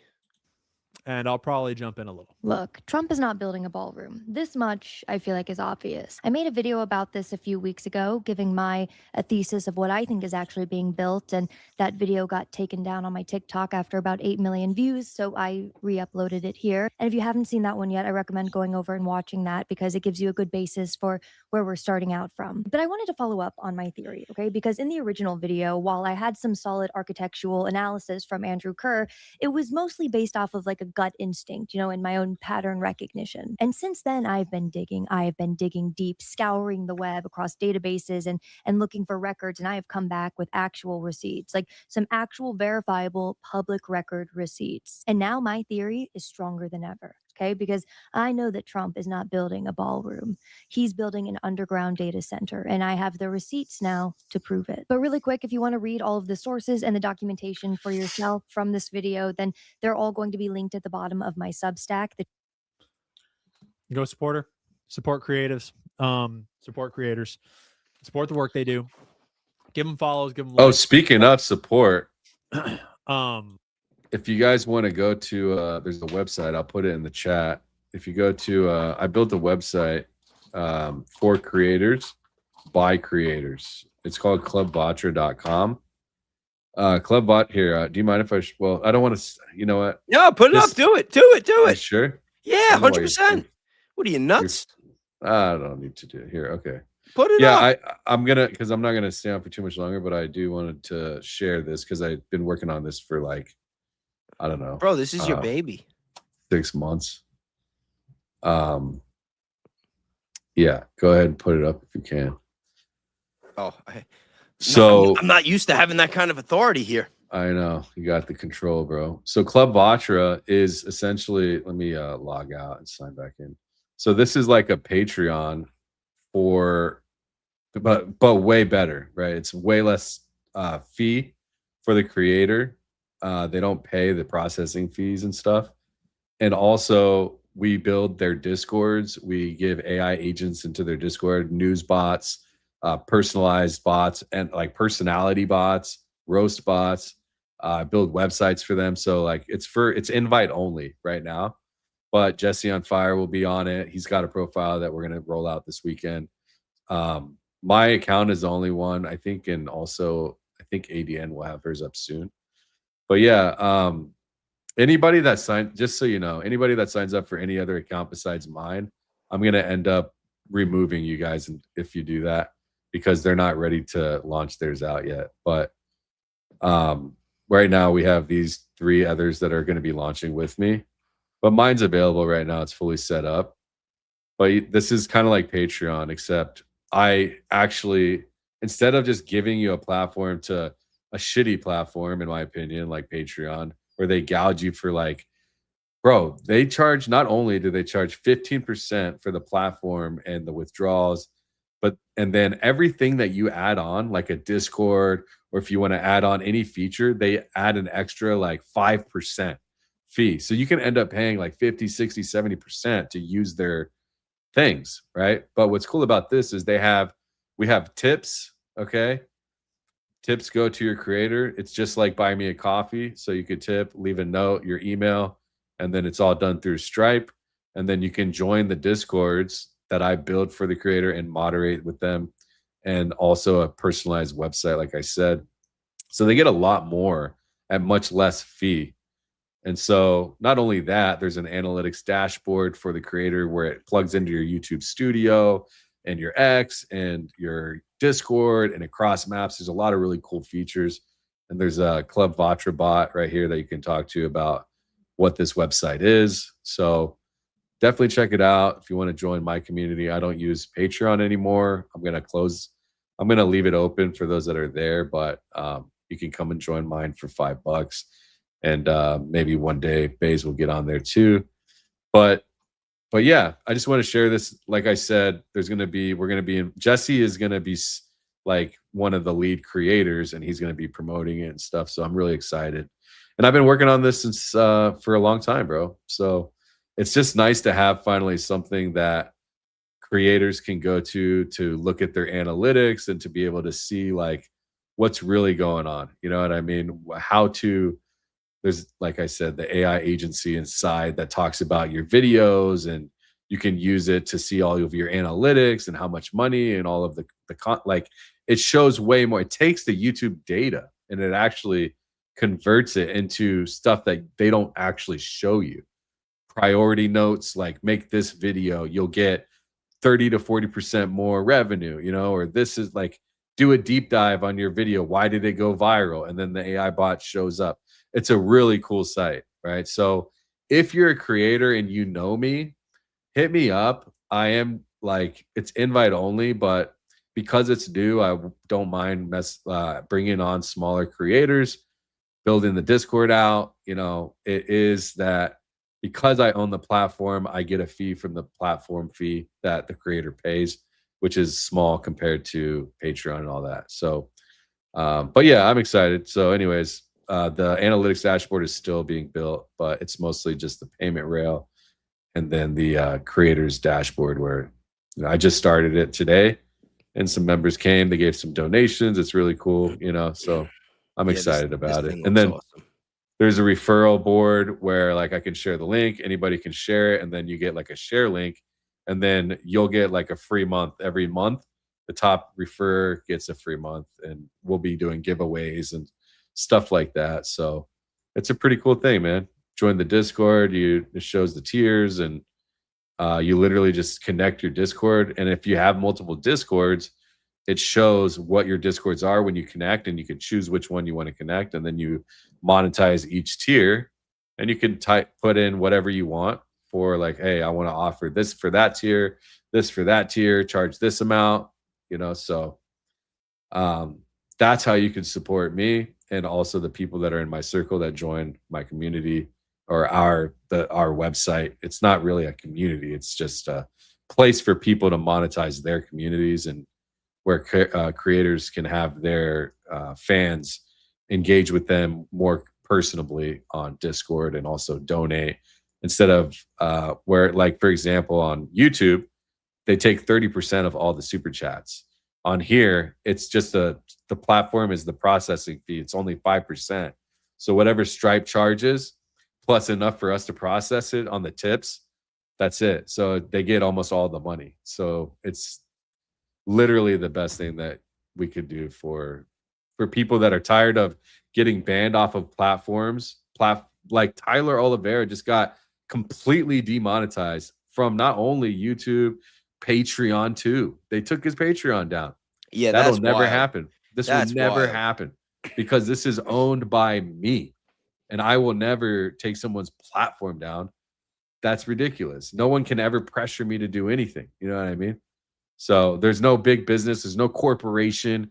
There's nothing. There's a small LLC and me, and there's one other owner that is also involved, and that's it. So clubvatra.com. Only my tier is available right now. Jesse's will be rolling his out. Don't waste your money. I mean, you could try. I mean, I wouldn't recommend it. Don't do Jesse's because he's not ready. He's on there right now because we're about to launch this weekend. So thanks for letting me share that. I didn't mean to spend that much time on it, but No, dude, don't be. I literally don't be finished it silly. today, so I was Don't just be like, silly. No, listen. Yeah. Most of I feel like, you know, at least a percentage of the viewers know how close we are, how much we talk. You know, like we've been talking on the phone almost every day. Like, you know, like how many times you spend hours on the phone while you're working on this thing. You know, so that's your baby, and it looks awesome. You were giving me the whole tour with it yesterday. Like, you did a great job. You should be very proud. Thank you. Yeah, I appreciate it. Yeah, Duchess, she said, is that better for you than super chats? If it's easy, look, I don't want any friction for people. Whatever you feel like doing is fine. This platform only takes 5%. YouTube takes 30%, sometimes 40%. They don't tell us when it's one or the other. So yeah, of course, less, but it doesn't matter. Like, I'm happy with anything wherever it comes from. You know what I mean? So, but I just want to share that, and I'm looking forward to Jesse getting on there. American Discourse is on there. Lady Locks is on there. Jesse's got a whole bunch of creators that are going to be coming on through him. It's going to be big, bro. You guys are going to be seeing this everywhere. I'm excited. I'm really excited. I'm excited too. Yeah, man. Thanks for letting me share that. Of course, anytime, buddy. Don't even mention it. So that's just a little intro. And can I just shout out real quick? It's so refreshing to find independent. Send me a DM that have an attention span these days. That you can tell when you watch Dre do her work that she is not caught up in the slop river. She is not caught up in which way the wind blows, who said what on Twitter, all this shit, which, you know, a lot of us, myself included, are guilty of getting just sucked away from what we're trying to do by. And I think that's kind of the point. And it's so refreshing to find people that can follow a train of thought still. It's incredibly rare in this slopified world. Baron Coleman comes to mind as a journalist that can follow a train of thought and stick with it. Candace. There's a lot of people that do it. And it's just really notable in Dre's style, and it's refreshing. It's super refreshing.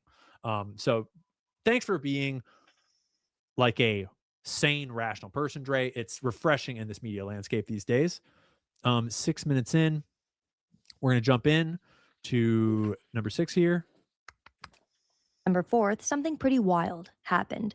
Trump fired his ballroom architect. His name was James McCreary, and he was this classical architect who designs these beautiful churches and historic buildings, designing buildings like the Cathedral of the Most Sacred Heart of Jesus and the Supreme Court gift shop. I mean, say what you will about the guy, but he's got range. But alas, Trump replaced him with a different architect, a guy by the name of Shalom Baranes. When I say I went to look this man up and my jaw dropped to the floor, so a little background on him. After 9/11, when the Pentagon needed to be rebuilt and hardened against future attacks, they hired Shalom Baranes. Yeah, this man designed the... And yes, his early life checks out. And no, that's not the point here. But yes, we will talk a lot about Israel in just a little bit.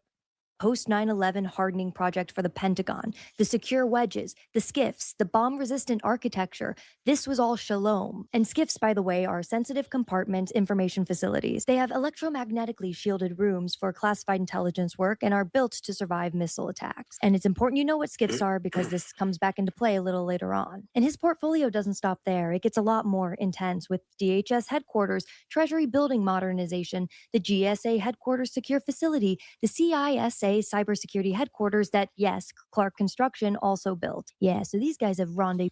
He also has a strong portfolio of rebuilding synagogues, including some donated free synagogue restoration. Gotta love how he threw that one in there real quick. Just saying. Yo, that's crazy though. This video, how did I not see this video? It's got over 1 million views and it's 4 months old. You know, like, and thanks. What's your take on Underneath the Ballroom? Because I think at this point it is very, very obvious that, you know, what they're doing there, that it's going to be a data center, that there's going to be, you know, it's going to be a whole intelligence hub going on under there. But I mean, to some degree, and this might not be a popular opinion, I kind of like am surprised that there isn't already. Like, don't you think that that's the kind of thing that you would expect them to build? Like, it's only natural, especially with the direction that AI is going and tech is going. Like, why wouldn't the White House want that, you know, there? I mean, I think it's actually different than what people are saying. I think Ian is more like, when you say data center, what do you mean exactly? Well, that's where it gets sketchy because we don't know exactly the capability. I mean, we have a general idea, especially when we see all this geofencing going on and all this stuff that Larry Ellison's talking about, how the cameras are going to be recording 24/7, 7 days a week. Like, obviously, we don't want that. And everybody should be speaking up to make sure that that doesn't happen, even though, I mean, I think at this point we have an idea that it already is. But, like, whatever type of tech is out there, you know, whatever information is getting stored, you would think that the White House would have a secure bunker underneath where they have access to it. Yeah, I mean, well, I will say, like, Lindsey Graham said they're going to have military stuff and a Secret Service annex underneath the ballroom. He said that. Like, it's not a secret. I don't know why everyone's acting like, is there going to be... No, the only thing I don't know why everyone's acting like that. Nobody said it. Like, they're like, I think there's going to be militaries. No, like, there is. They admitted it. Now, what Ian said in this live stream is he said that this is like the problem. Did you see the part where he says the issue with all of this is that they're going to marry with Israel data wise, and that's a big problem because once you wire in all the fiber, all the optics, all the data and all of the software security, the cyber, all of this stuff, this isn't like, basically it's irreversible. They're going to get access to all of our infrastructure on the digital scale. So once that happens, you're basically building a massive center underneath the White House that is for the United States. And it's like giving your wife your keys to your Bugatti. You know what I mean? Or your fucking G6 jet. You know, it's like, hey, just go drive that shit. The scary part is, but it could kill everybody or get everyone in trouble. You know, it's like somehow, you know, not in trouble like we get in trouble, like they're gonna get up to some no good. You know. Well, they're already up to plenty of no good. But when you realize that the people that are you know leading the way with this tech already have that allegiance to Israel, like they already have it. Like I don't know, like. I would hate to believe that they know everything, you know, that they have all the information, they have all the data. But I think at this point, it's pretty safe to assume that they have at least the majority of it. And if the people running America believe that the trade-off is gonna, you know what I mean? Like, because there is, especially if you think about the files, like there's a very good chance that Israel has access to more data and information, even on the American people, than the American government. Like that is a very harsh. I don't want to call it a reality because I'm not like trying to assume that it's true or you know, like I don't want it to come off like I'm stating it as a fact, but there's a very good chance. What do you think? Yeah, I mean, any chance is too much of a chance, right? I think Ian nailed that too. He said, I mean, think about it. If you had China with a potentially 1% chance of having access to any of our data infrastructure, they would basically do anything to get rid of that 1% chance. And there's like at least I would say at least a 50% chance, if not higher, that Israel is going to be involved all the way. I actually personally, I think I'm like 95% positive that they're going to be involved in the technical infrastructure and the digital and physical and everything in between. And guess what? Why do you think they want to put it under the ballroom of the White House of all places? Well, if you have a national security, also what Lindsey Graham said is a national security hardened military Secret Service annex, well, I guess you'd be able to listen and see every single thing on that ballroom floor and in the entire facility in general. But on the ballroom floor, you're going to be able to hear senators talking. You're going to hear the president talking to this person and to that person. You can get so much dirt and you can get so much information just by having microphones that can listen, and you don't even have to have them inside the room. You know what I mean? Because think about it. If the whoever from Dubai comes over, they're going to have their people probably sweep for something, you know, I don't know, maybe not. It's the White House, they probably imagine. But still, these people being there, you have the most powerful people in the world. They're going to be in a room together. You know what I mean? Like, why wouldn't you want to have it inside there? And then it'd be the perfect place to bug people's phones, to interact, like geofence the location and then track people and then find out their digital, like they could get surveilled just from being inside there indefinitely. Like I would never, if I was a head of state, I would never go to the White House ever. But think about what they say when they talk about DARPA, that whatever technology that we have, like when I say we, I mean like on the civilian level, like whatever technology that we have access to, that you could guess that we're probably about 10 years behind what they actually have the capabilities to roll out if they wanted to. So when you look at how advanced the tech is, I mean, they basically, I don't know if they didn't officially declassify it, but they said that they used classified tech when they were rescuing the soldier from Iran that was able to identify him by his heartbeat from miles away, that they were able to identify a heartbeat like it was a fingerprint. Yeah. Oh, for so sure. like, and then there are a lot of other conspiracy theories that go with, you know, certain things that I don't want to say on YouTube, you know, things, you know, the jabs, so to speak, where there are people that think that there might have been some nanotech that got implanted into people that could react to some sort of tech that they're not aware of. And it could have to do with the 6G capabilities that they're rolling out. And when you think about like what they could see with Wi-Fi, like we talk about geofencing and how they're able to like track everybody's data and web it out. But people overlook the fact that, like, you ever see the movie Daredevil, the one with Ben Affleck back in the day? I don't think so. Okay, so Daredevil, it's a comic book character. He's a superhero and he's blind, but his other senses are so strong that he's kind of like a bat, like vibrations and sounds gives him the ability to see. And when it's raining, the way that the water bounces off of everything, he can see. And basically that's what they could do with Wi-Fi now. Like they could see and track individual movements from miles away just from their Wi-Fi, like it's a camera that they have in the house. Like they have that. Like this isn't like a conspiracy theory. Like we know that they have, like the information is out there. And when you look at all the patents, like people like Bill Gates and the type of things that they're working on and rolling out, where they're saying that, you know, And it's not even just like vaccine stuff. I mean, like just different like nanotech. Like I don't even know what the right lingo would be. Where they implement it, they insert it, whether it's with a patch or they want to get it in a pill or whatever it is. Maybe even spray it on the food and you eat it. Who knows? But that they're able to track all your data, like in your body, like it's metadata, like from something that they implant in you. And it sounds crazy. And unless you like actually read about this stuff and really try to follow it, you know, you hear me talking about this or somebody else might sound like a crackpot, but like this is factual information. Like this is the direction everything's going. It's very scary. But here, let me get this back on. Oh, I wanted to, if you don't mind, I wanted to of course. react to there's a couple super chat. K Nate. Watch K Nate, and then there's watch the docs, The Lobby and Mirageman. Lobby is undercover in APAC, and Mirageman shows how government injects fake docs and disinfo into public to obfuscate.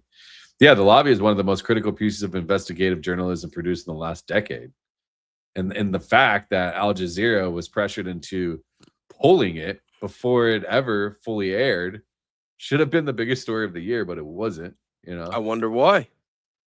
The silence is the story, bro. You know, what that documentary captured on hidden cameras was APAC operatives openly coordinating to destroy the careers of elected officials who stepped out of line. Not lobbying, not persuasion, targeted political destruction using foreign-linked money. And they want to say that this is an American first lobby. Fuck you. Now cross-reference that with FARA number 7649 and Salem Media Group filing, and the $9 million for the $769 million from the Israeli Ministry of Foreign Affairs for the Hasbara budget, cutting through Havas Media in Germany and US and the LVDS. And the infrastructure and the lobby is not old news. We all know about all of this shit. It's scaled up. You know, Mirageman shows you the other side of that coin, where how state adjacent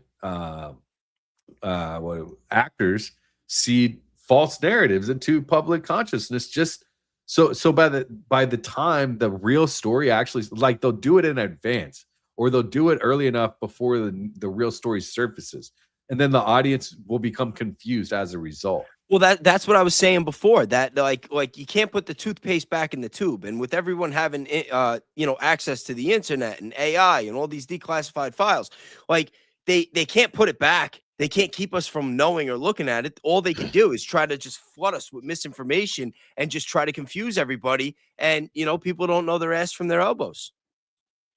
Terrible. Thanks, Kate. Nate. Rita, appreciate you. 2 months in this room means you've been through some of the heaviest drops I put out, bro. Yeah, you miss. Sorry. Yeah, thank you. Welcome. Good to see you. We want our leaders to be benevolent. Thanks for the tenor. What's up, Mountain Stars? Good to see you again. Benevolent, righteous, demand a system of checks and balances, minimize tribal supremacy, nepotism, technocracy is happening. It needs to be directed positively. Yeah, technocracy is the most precise word for what we are watching. In fact, that is, I mean, it's just the most, it's just correct. It's politically correct. The most mainstream political vocabulary yet to describe the obfuscation that's been going on. This is not a republic. These are not democracy with flaws. It's not any of that. No, we're way past that. We've been past that since JFK. Yeah, this is like parallel governance structure where the people with contracts to the government make the actual decisions, and the elected officials serve as the public-facing layer to absorb the lashback that we, as frustrated, I guess you could call us patrons of the Constitution instead of American citizens at this point. It's basically we're at the point now where it's like 1984 meets Brave New World meets meets what was that movie? Idiocracy. Yeah. Well, Luke Wilson. All right. Chicago Bakerita. She said, Thanks, you've done some killer work. You can call me bro. You call me bro. I'm gonna be right back. I'm just gonna play this for a second. I'll be 60 seconds. That's cool. But you know, whatever. And then let's jump in. Let's jump in to here.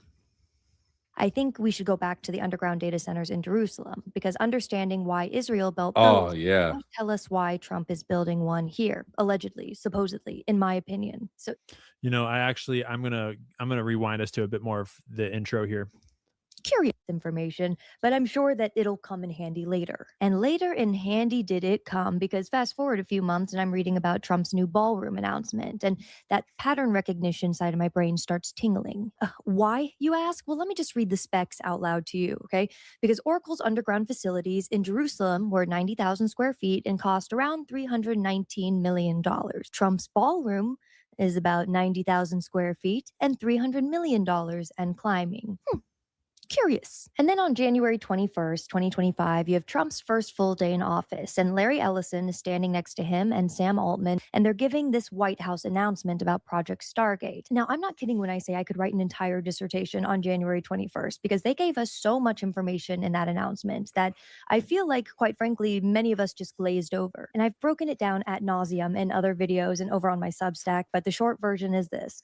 Project Stargate is this $500 billion AI infrastructure initiative for government operations, defense intelligence, and consolidating federal data across agencies. Because all of these AI initiatives Trump and his team keep launching need infrastructure. They need servers, power, cooling, and security. And then you look over to who's donating to Trump's ballroom project, right? And the coincidences just keep stacking up on one another. And so I'm sitting here thinking to myself, okay, if this is actually what's happening, right? If this is actually what's being built, then there's got to be some evidence somewhere. Like, you can't just build an underground data center without leaving any paper trail. And so I start digging, right? Because the first thing I want to know is who's actually building this thing. So their lead contractor. So then she thoroughly runs through a whole bunch of paper trail. And I highly recommend that you go watch the video for yourself and catch that paper trail. And by the way, just to give us a little visual to remind us all of what she's referring to with this Project Stargate, let's remember a million years ago, back on day one of this majestic presidency, back when RFK was going to get rid of the jabs and save the health and make the food not poison and put Fauci in prison and close the loopholes and all the stuff. And Trump was going to drain the swamp and put them all in prison and release the Epstein files. And Cash was going to arrest the pedophiles. And there's all this. It's just so crazy, bro. Obviously. And yeah, I am ashamed to have fallen for a lot of it too. And maybe you came back with a vengeance tonight. Were there. And day one was a day when Trump decided on day one to hype up this $500 billion AI super project. And the way that Larry Ellison, everyone's least favorite Israeli piece of shit, decided to try to sell this to the world was with a vaccines pitch, with a customizable vaccines pitch. It just was all very nonsensical and out of touch and super uncalled for and very revealing about what has been happening ever since. So if you don't remember, that is what she's referring to. And it's all coming full circle now, as things tend to do. Okay. Jumping back forwards. And hired the Pentagon guy. Okay, so what does any of Yo, this check your Discord. I think we should go back to the underground data centers in Jerusalem, because understanding why Israel built those might tell us why Trump is building one here, allegedly, supposedly, in my opinion. So Israel built those facilities for something called Project Nimbus, which is their government cloud infrastructure. And we've seen what this looks like in practice, right? I mean, the AI system that Israel's using in Gaza, the targeting systems, the surveillance infrastructure, the operational decision-making, and that all runs on this underground data center network. Let's give a little more color to what she just said.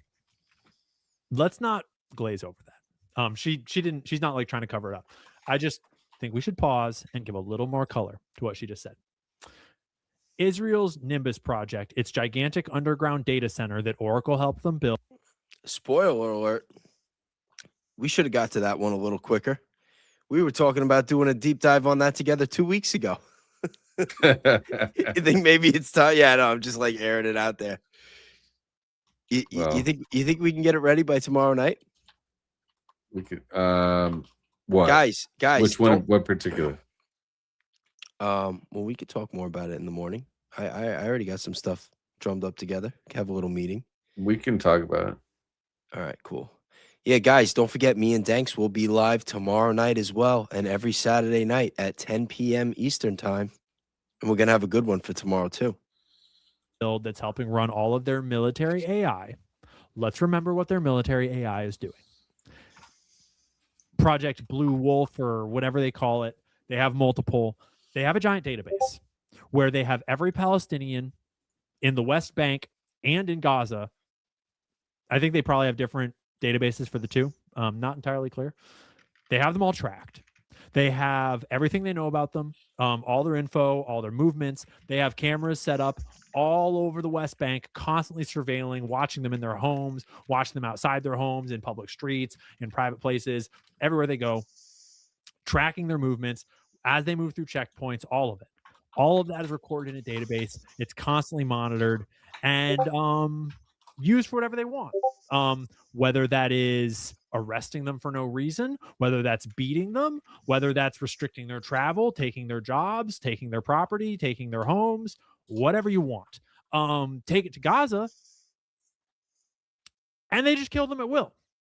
They'll snipe children, they snipe women, they snipe, they don't care. They'll bomb you, they'll double tap you, they'll triple tap you, they'll burn. Remember when they were doing this in Venezuela, and then now they're just doing it anywhere? It's just like war crimes. No one's stopping them, you know. And to be honest, like, what is an attack on the U.S. actually look like? Like, this country is so big. It's like, I think it's bigger than China. You know what I mean? It's like, how do you even attack a country as big as ours? I don't think you can really. From the inside. That's the only way. It's been happening for decades. You're like, welcome. Yeah, exactly. Wake up, like, son. Yeah. You know, that's the only way. After 2001, you know, like when you talk about like, oh, this idea that, you know, like America and Israel are gonna have this like unholy alliance, like this marriage. I think it's been that way since 2001. maybe before that. Who knows? Maybe since Promise Software. We don't really know. They'll rape you. They'll YouTube. FYI, I said cook crepes is what I just said. I'm getting a little carried away here. Let's remember what Israel does with their AI. Okay. And then let's remember that Larry Ellison, who she's talking about, Larry Ellison of Oracle, Trump's best friend, who's helping roll out Project Stargate.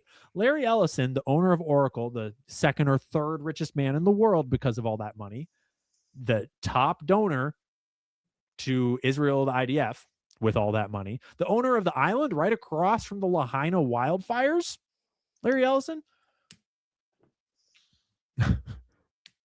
Do I need to remind us about what he said about privacy after 9/11? That Larry Ellison? He is the one that helps Israel built for Israel this data center that is managing their mass killing of Palestinians, their mass surveillance, their literal digital gulag of the Browns. Okay? That is what Israel is doing with their data center.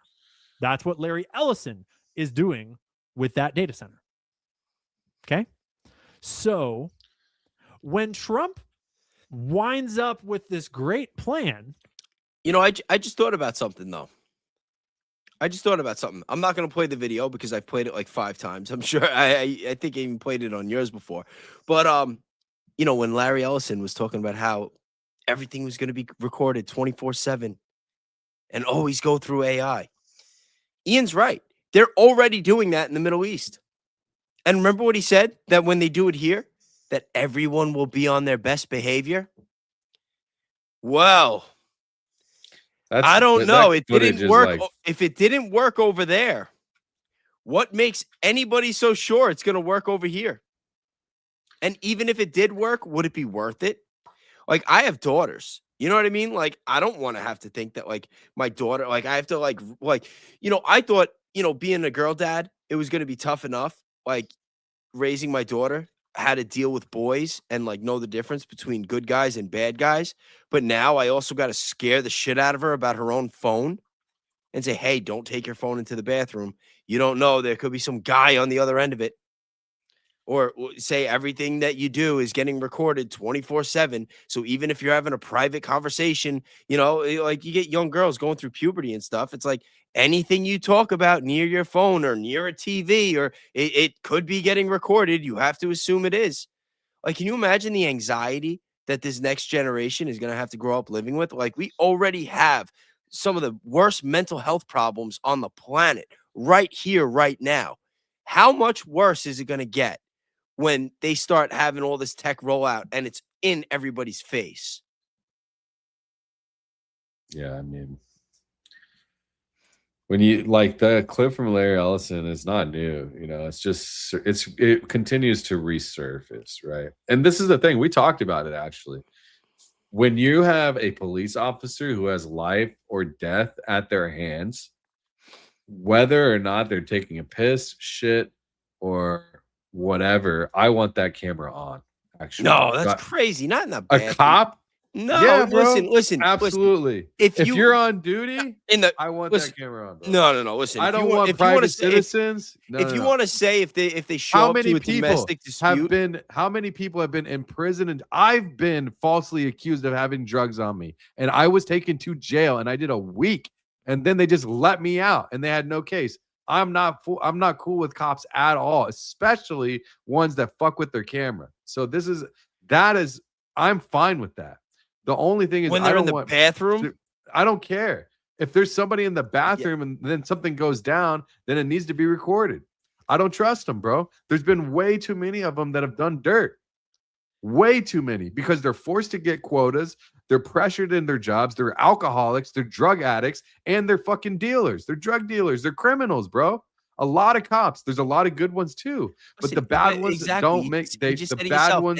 And this is the same argument that I have when people like see all this stuff, going on with Israel, and I say, listen, don't let that make you judge everybody. Don't let that make you be anti-Semitic, because it doesn't matter whether you're a cop, whether you're a civilian, whether you're a Christian, a Jew, a Muslim. You are going to have good and bad in every demographic, every race, every ethnicity, every job. Like that is the world we live in. And unfortunately, the majority is going to be evil until there's a real change and real Christianity really spreads and people really find Jesus. That is the world that we live in. And knowing that we live in an evil world does not mean that we want to give up all of our privacy and That's not all of our rights privacy, for a bro. false sense of security. If you're at a job, then you have no privacy. They own you, bro. And you work for the government, and we fucking pay them, bro. I want to see every single thing they do from clock in to clock out. That's what I want to see. I'm fine with it. What I don't want is our personal surveillance on private citizens. But any fire officer, any fire department worker, any sheriff, any cop, anybody that's in law enforcement, you bet your fucking ass. In the military, I want every single one of those motherfuckers to have a camera on them at all times. I don't trust any of them. Military is maybe a little bit different. They're doing something completely different. But police officers, 100%. And I think that they did that on purpose. Now, in the bathroom. Now, hold on. Let me say what I'm saying. What they're saying about the thing with the bathroom, obviously you heard it too. They are going to have it in case something happens, which I think is fine. I don't think anyone's spying on them with their dick out while they're taking a piss. Nobody cares about that shit, bro. What it is to see if are they using drugs in the bathroom? Is a cop getting hopped up on a bag of meth in the bathroom and then going out and fucking arrested somebody and putting his bag of meth there so that he can get a promotion? That's what I want to see, because that shit happens, bro. And don't be naive to think that just because there's some good cops that most bad cops aren't doing that shit, because they are. Because I experienced it. So for me, I have no problem with people that are being paid by American citizens to be surveilled at all times on their job. If you don't like it, then go be a fucking YouTuber or go be a developer, go work with AI, go do something else. Well, thanks. If you're a YouTuber, you're on camera all the time by choice. That's a little bit different. Although I just went to the bathroom. I didn't have to bring the camera with me. That's what I'm saying. So maybe you have a slight point there. No, but dude, listen. I mean, I understand. no I understand you've had some remorse. I bad don't care interactions about with any the about police. that I shit, have though. too, but I've also had a lot of good interactions with police. A lot of the people I grew up with, went to elementary school, middle school, high school, whatever, all grew up to be cops. And these are I know very cops good too, man. people. And the I know good idea that cops they too. have to deal with all this kind of crap, and let's not get it twisted. What if they're not doing anything wrong? Well, then what's the problem with it, bro? The problem is we have the Fourth Amendment for a reason. They're have working. the right to privacy. They're working. They are working, bro. But tanks, they're not just talking about And they're doing paid police by with the you and body me. cameras. They're talking about having drones. Bill Gates is trying to put up a satellite right now that's going to be able to record. All of that How is is it different? It's all the same shit. It's all bad. No, it's not, bro. It's all bad. That is all bad. When it comes to surveilling the people that are in charge of putting us in prison, I want them surveilled. I don't care. You're not gonna you're not gonna get any budge on that. Not in the bathroom. I don't care where it's at, bro. It could be in their fucking bedroom. You want to say If that they're on anytime clock, you want to say that anytime they're interacting with the public that they have to have it on? No problem. no, I got no as long argument as they're there. yeah, I guess so. But also, the public is a public restroom, bro. Like, imagine, Dex, imagine if you and me were cops and we had a slow day and we were sitting in the squad car just fucking around talking shit. You would think that we should be getting recorded the whole time? Doesn't matter, bro. I mean, that's the job. Do you want to be recorded when you're watching an Erika Kirk ad fleet video? I have been, bro. It's because you're a YouTuber. The thing is, like that stuff to me, it doesn't matter. What I don't like is the personal drones and all that stuff. Because I was like, why would I be watching that when I'm a cop? Like, like, what the fuck? Who knows what they're watching? But that's what I'm saying. That's my point. Listen, when that's they're my point. Who knows what they're watching? When they're interacting, listen, when they're interacting with the public, when they're on a domestic call, when they're pulling somebody over, when they're doing a drug bust, a sting operation, yeah, I get it. No problem. I'm not gonna have any arguments about, oh, you want to give them body cams, you want to have them recorded, that's fine. But when you have a guy who's working a 12-hour shift, he should be able to turn the camera off when he goes into the bathroom to take a shit. I'm sorry. Yeah, and also do some blow. You shouldn't have a guy like Larry Ellison being able to get on a stage with a microphone and brag about, The only reason I would say you could have those 2 minutes to go to the bathroom, but the specific job duty is a cop. I wouldn't say that about anything else. Somebody said, do you know how dangerous it is to say if you weren't doing anything wrong?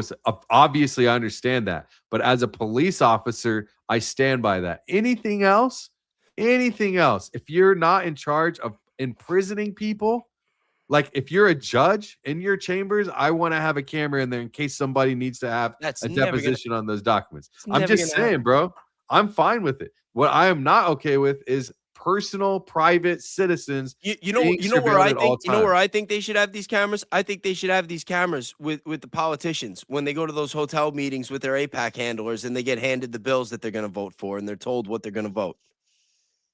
That's where I want the cameras. The whole system is fucked up, bro. And it's not like whatever I say matters because they're going to do whatever they want. You know what I mean? But the truth is, if you've got people that are in charge of putting citizens, thousands of people are in jail falsely because a police officer did it on purpose, intentionally. There's thousands of people that have been on death row, murdered, people that have got DUI charges for nothing, people that got caught drug charges for nothing because the cop needed to meet a fucking quota, or the cop was dirty, or the cop had to get rid of some drugs and got paranoid because he did too much coke before he had to go back to the fucking station. That is an unwinnable argument. And that's why I think they did it that way. And unfortunately, they will use that as a precedent to use and that's the problem. And it is a problem.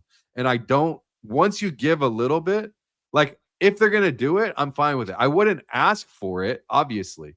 If they're going to do that with police officers, it's whatever. But once you give them an inch, they will take a mile. And that's what I don't want. You see? But that's everybody. That's everybody. That's every job. That's every corporation. So I'm like, and that's the problem. And that's the problem, is that you have people that are not doing the right thing.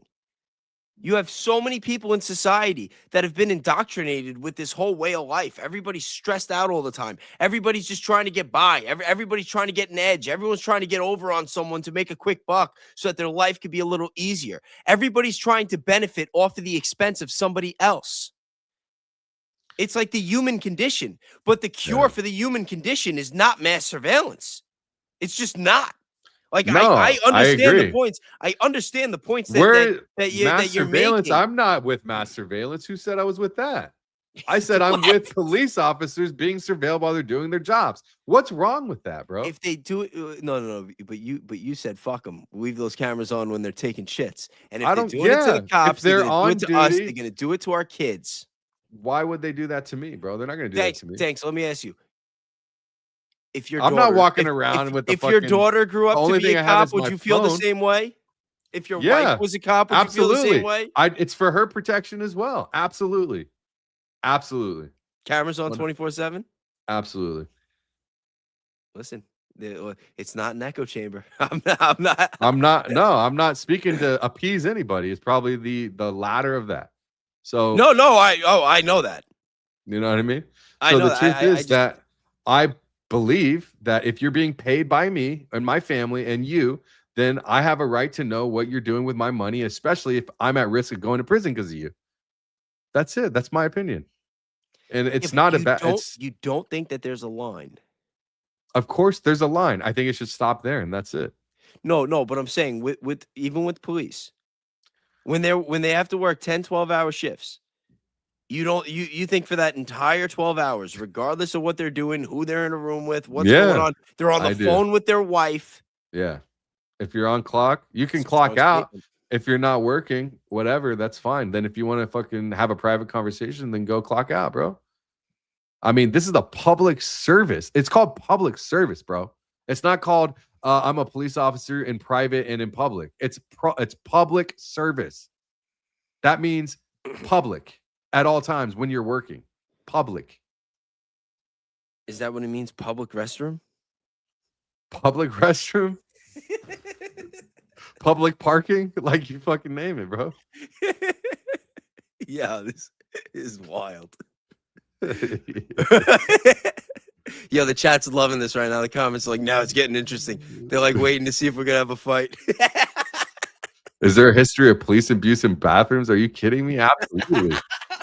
Absolutely. They will follow you into a bathroom because they know there's not cleaners in there just to fucking whoop your ass or just to fucking rough you up or whatever. Yeah, I got roughed up by cops before I was too. a homeless drug addict on the street. You know how much shit I dealt with in the fucking bathroom by cops? You're talking to the wrong person. Talking to the wrong person about cops, bathrooms, and police officer cameras. Was this in California too, though, or this in Tennessee? Yeah, this was in California and in Florida. Yeah, well, in California, the cops are all corrupt and fucked up. You know that. The cops are corrupt and fucked up everywhere, bro. Yeah, listen, I live in New York. They don't call them New York's finest for nothing. No, seriously, I'm not gonna lie. A lot, and listen, I mean, I'm on Long Island, so it's like it's different, but. I don't know. Like the majority of the cops I know, awesome fucking guys. I support police. I do. And listen, any corrupt police, 100% feed them to the wolves, hold them accountable. And this whole like this tribalism that you see where like the good cops cover up for the bad cops, that's bullshit. That's bullshit. So they definitely lose a lot of points there. But all in all, I mean, I understand that though. And that's why there needs to be like some type of accountability, bro. You've got there's too much corruption inside of all of these police departments, bro. They're not gonna, it's like if you knew that any one of you guys were at risk if somebody did some dirt and you wouldn't do that to your people. It's just like the same, it's holding each other accountable, but you don't have to hold you hold yourself accountable because if you do something like that, then it could fuck up your squad. You know what I'm saying? But thanks. I don't know. It's not the ideal situation. But if they're gonna roll it out, I'm not gonna, I'm just gonna say it is what it is. But just think about this real quick. Obviously, I don't want it to go. That's why I have a problem with the fact that you give an inch, they'll take a mile. they start with this and then it's going to be fucking everywhere. So that's a problem, you know? So it's like, you can't really, this can't win either way. I could be against it, but the more you're against it, it's like, I have no problem with police officers being on notice all the time. I don't. And I always say this, accountability starts at the top and trickles down. Let's be real. The cops are not that high up on the totem pole. They're not. They have, like, there's definitely a gap between civilians and police. But then after that, there's like another gap. You know what I mean? And the corruption, the real evil, the real problem goes above that. It goes above their pay grade, above their access to intelligence. Shout out to Big Chap. That's with the super chat. When the cop is off duty, no surveillance. Absolutely. All for it. All for it. I agree. I don't want anybody being surveilled when they're not doing that type of work in specific off their duties, of course. That's ridiculous. But my point is, if we didn't have the corruption in the courts, with the politicians, with the intelligence agencies, with the FBI, with the White House, if the system was actually working the way that it was supposed to. And she said pay-per-view cops versus porcelain G's. Porcelain grams. Cops are always on duty. Not really. I mean, maybe. Yeah, no, they kind of are. They kind of are. Detectives are, and then off-duty police when you're a cop, it's called off-duty police officer. If you're not on duty, it's different. Like that's fine. You know, on duty, working with your badge, and you got a police vehicle, police car. Yeah, take a poll. We should have done this sooner. Yeah, you're right. I like it. Poll. Do you think police officers should be recorded? Hold on, let's do it. Oh, you're about to go. Thing. Do you think police officers should be recorded throughout their entire while shifts on duty? Right, clocked in. I'll send it to you so you don't get all clocked in. Clocked in. Including bathroom breaks. Including bathroom breaks. But the thing is, the people have to understand the context, because the bathroom breaks are not like something that just everybody gets to watch. It's if there's an incident that happens, there's a rollback that they can pull out. Yeah, I just thought of something so funny that I can't say on camera. And I kind of wish that I could just take us both off stream to make this joke right now. The poll is up. Hold on, I gotta send you this one on Discord.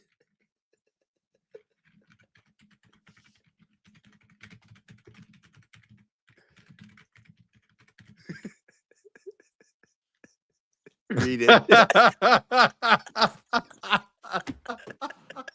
Oh, shit. That's fucking hilarious. She'll be like, I told you guys. There's 220 people. There's 220 people watching my YouTube right now. Go and vote in my chat. You can click the comment as if you're gonna make a comment. That's if you don't know how to find the chat. It's kind of easy to find it after that. Bayes. Well, I need better context. Was that about my accountability starting at the top and trickling down? Like, if the system was bigger, then yes, you're right. It is a big if. I'm gonna go in your poll and vote yes. What are you, a fucking Democrat? No, of course not, bro. Fuck the Dems. I'm not a Dem or a Republican. I'm for free. I'm for freedom of speech, gun rights. Well, Anna, according to Larry Ellison, what happens in the bathroom stays in the bathroom unless something happens. No, unless there's a court order.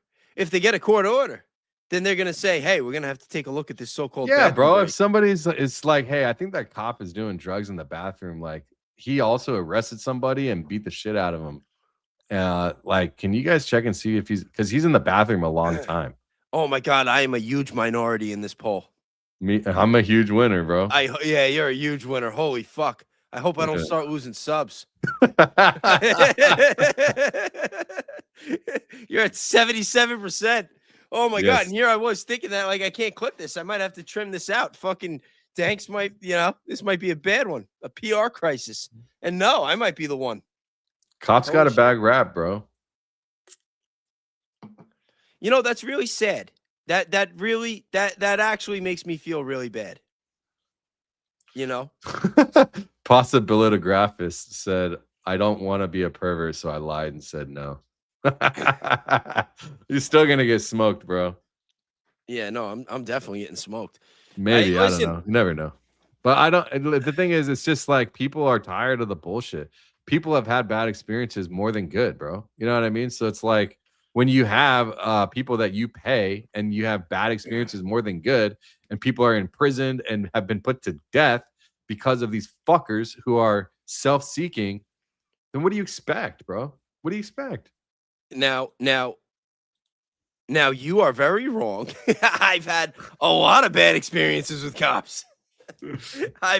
Believe me when I tell you, I've had a lot of bad experiences with cops. And there are a couple cops who would probably tell you that they had a couple bad experiences with me.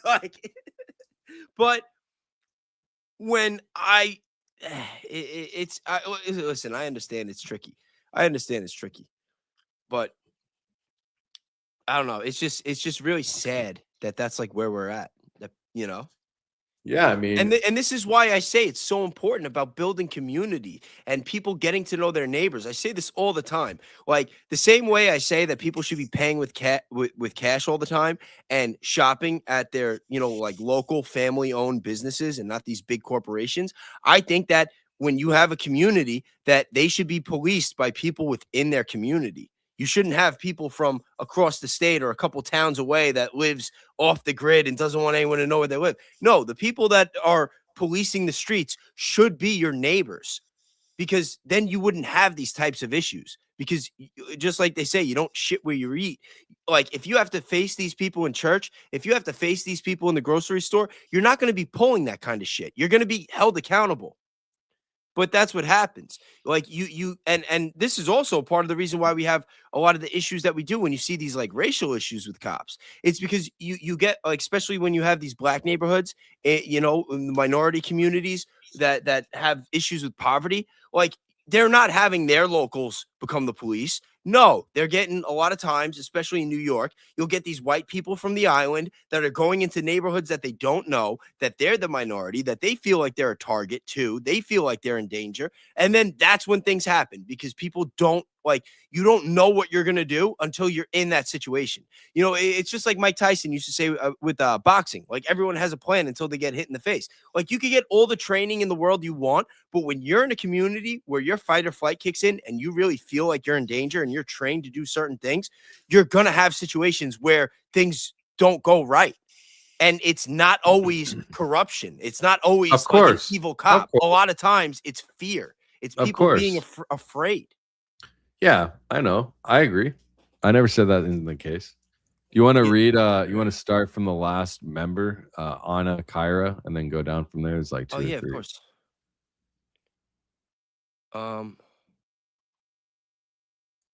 Where are we? Down from the last. Yeah. Welcome, Anna. Good to have you. Thank you for joining. Oh, 3 months, dude. You've been here since January, end of January. Damn, you saw all my TPUSA shit, huh? What's up, big chat? Facts, bro. They're public servants. Cameras on. Yo, I got smoked in this poll. It's crazy. Public servants. Just popped in. Let me catch up. What's up, Christy? Good to see you. Thanks for dropping in. Thank you for donating for the mods. Thank you. And big chat with off duty. I think there's some more down there too. What else we got? I'm gonna bounce here in a second. Okay. Cops, when the cop is off duty, no surveillance. Yep, I agree. 100%.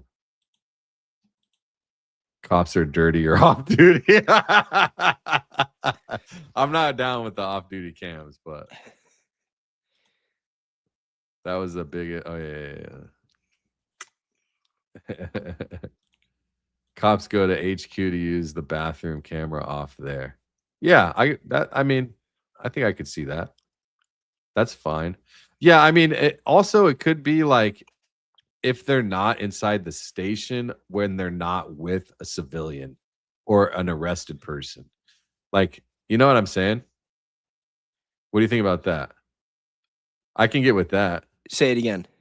Not with, like, if they're in the station and they're like preparing or they're like packing their shit and getting ready and like getting out. Like, I have no, but once you leave the doors or you go to interrogate someone. Listen, that was my point. No, that was my point. That was what I said the whole time. No, it wasn't. You were saying yes, it was. I'm saying when they're in the bathroom. Yeah, in public is Dude, different they're not than gonna, in the bro, police come on, station. bro, listen. What do you mean? They go to the restaurants and shit all Cops the are time. not gonna shit in a Dunkin' Donuts. They work. Yeah, they local. will. No, Dude, they gotta go. Stop. Have you ever driven Lyft or Uber? When you got to shit, you got to shit. You're not driving unless back. Unless they're highway patrol or they're state police, where they're like miles away, like all over the place. Majority of cops are within this vicinity. Like they could go back to the precinct to use the bathroom. That's my point. You want to say cameras are on when they walk out the precinct doors? Yeah, and then they get. That's what I'm talking about. Okay, like that. I even think that's debatable. But that, if it's that or if cameras on in the bathroom in the headquarters, like no, and the headquarters is different, man. Thank you. You should have said so. Remember how I told you the last 2 days you need to be more clear with me. I'm very specific. No, you said clocked in though. You said, come on. Yeah, clocked in. Yeah, and working, I got the transcript. Clocked in and working and shit, bro. A lot of times these police officers are hanging out in the precinct while they're on the clock. Think about it. Yeah, if you're in public and you're like patrolling or like in general, if you're not at the precinct and you're not dealing with somebody who's arrested or under, yeah. But anyway, or even if you want to say, because I say if they're in the patrol car, like I don't think they should have them on. But if you want to say that if they take a call, that they have to keep the cameras on until their paperwork is done and they're back at the precinct, that I would agree with. That if they go to a call, then it's not like, all right, well, let me get out of here. They turn the camera off right away, and then they're like, oh, off the grid for 2 hours, and then all of a sudden they pop in with the evidence. No, bro. That I see that argument. Like if they take a domestic call, they pull somebody over, then yeah, there should be a process where they do their paperwork and whatever they got to do. But if they're not taking a call and they're just like sitting around waiting around, you know what I mean? Like, what are they doing? If they're at the headquarters, yeah. If they're in the car, no, they need to be on. Actually, you know what? Well, the cops, the cameras have the cars have the cameras. Yeah. The cars have the cameras anyway. Yeah. I mean, it'd be cool if it was just like automatically turned on when they, I don't know. I have no idea, but all I'm saying is if you're engaging with public, I think that absolutely there needs to be lights on. Yes. No, listen, with the public is. Kelly said, don't cave now, Dinks. Yeah, he's I'm not caving. A little bit. I'm not backpedaling. Oh, shit. My poll went down. Absolutely. Cops should have cameras on all the time. I should start another poll. Do you think Dinks is backpedaling? No. All right, guys, I'm gonna bounce. I'm tired, and I got to get some food and try to get to bed without eating too much. Thank you for joining me. This was a lot of fun. Yeah. You probably extended my live a little bit because I'm gonna continue and do the episode that I said I was gonna do. People are gonna watch this. They're gonna, if I don't change the thumbnail, they're gonna be like, "What the fuck?" Are you gonna do that live now? I'm gonna hang out for a little bit. I'm still up. All right, I'm gonna. I took some nicotine pouches, so I got a little pep in my step. I'm gonna redirect the live viewers over to you real quick. That's very kind of you. And if you feel like popping back on in a little bit, because sometimes you do that, you'll tell me you got to go to code, or I'll say I got to go, and then somehow 10 minutes later we end up back on the phone talking for another 2 hours. Man, you guys believe I actually fell asleep on the phone with Danks the other night? Last night. Literally. Wait, was it? No, was it? I think it was the night before. It was the night. Oh, before. Was it? Yeah, it was the night before. Yeah, it was 2 nights ago because we were playing the music. Yeah. Oh yeah. Me and Tanks were playing music back and forth on Discord, and I fell asleep. I woke up. My call was still on. I was like, "Holy shit!" That's usually that kicks you off Discord. Well, I only sleep for like 3 hours. Well, I won 69-31. Yes, and yeah, on mine 61-39. Listen, I'll take the L. It's not about winning or losing. The people spoke. Yeah. Yeah, I mean, the problem is it's just a dangerous precedent to set, you know. Go to clubvatra.com/realdangster, become a dangster today, or donate if your heart so desires. And yeah, we'll be launching Full Throttle by this weekend. I'm going to do a little bit more coding over the weekend tomorrow. But yeah, there's a couple of things. So you can always just email help@clubvatra.com if there's an issue or an error that you see. Please let me know. We have a private email and we have an admin at clubvatra.com right now. So feel free to reach out. But if you're a creator, right now we are really only inviting people. It's invite only. And typically larger creators that are monetized, because I do all of the work. I build the Discords, the customized websites. So there has to be some type of income stream. If you're not a creator that's monetized, we won't take you. And I just want to say something too. Danks absolutely. And it's not because I don't want to. This. No, but Danks absolutely. Like, if there's any creator that's going to create a platform like this that's able to monetize, and you know what I mean, like, you deserve it, because all the free work that you do, and not just for creators, not just for me, and this is, you know, me speaking as a friend, my own experiences with you, but just seeing what you do and what you're willing to do for other people, like even in the community that have like messaged you and asked you for help. And it's like, you know, because I've been on the phone with you and we've had conversations about that. Like, yo, like you, like, God bless you, buddy. Thanks, man. God bless you, buddy. Even if you want to record cops while they're in the bathroom, I don't look at you any different. Listen, man, you know, I grew up with you know, raves and drugs and orgies and shit. So I'm fine with some dude's dick taking a piss while he's on duty. Doesn't bother me one bit. So, bro, I got fucking groped by a cop when I was 17. That's what I'm saying. I know, I did. I got stopped in the city. I was waiting for my Aunt Susie to get dinner, and I got fucking stopped for a stop and frisk, and I had brass knuckles on me because I was living in fucking Bush. No, I was on Flatbush at the time. I was crashing at my friend's apartment in the projects on Nostrand Avenue. So I was always walking around with a weapon. And, you know, like, I was a 17-year-old fucking little mean mugging rapper, you know what I mean? So, like, cops saw me, like, fuck this kid. And they grabbed me. They saw my brass knuckles. Like, got anything else on you? I'm like, there you go. I'm like, no. You know, and then he throws me against the wall. He's, like, checking under my belt. And I was a fucking wise ass. I'm like, officer, I'm like, I don't think you're allowed to touch me there. Like, he didn't actually accept the cock, but he was, like, you know, like, around, you know, close enough. He was under the belly button, which is way too close. And when I said that, he's like, what the fuck did you say? He fucking hit me, and he bashed my head against the car. And then he tried to charge me with a felony.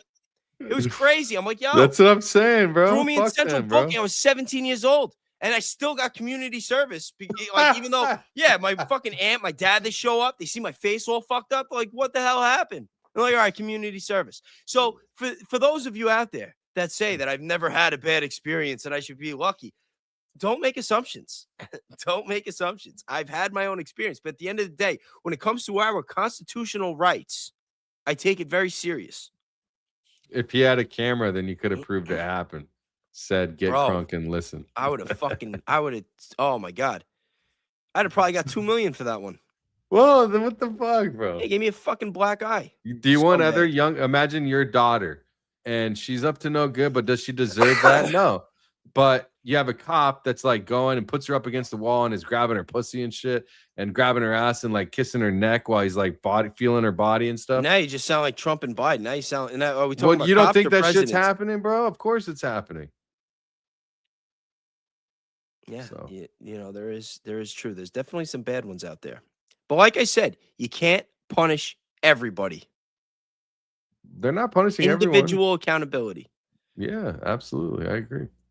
You know, there's a lot of female cops out there, too, that are not doing any of this shit, that should not have to worry that they're going to be recorded when they're in the, you know, think about it. You got a girl cop I think there might be changing a tampon, and she's got to think that shit's recorded. No, I'm serious. Like, there's levels to this shit that people aren't taking into consideration. They should not do, like, that's a little different. Like, women are just different in general, bro.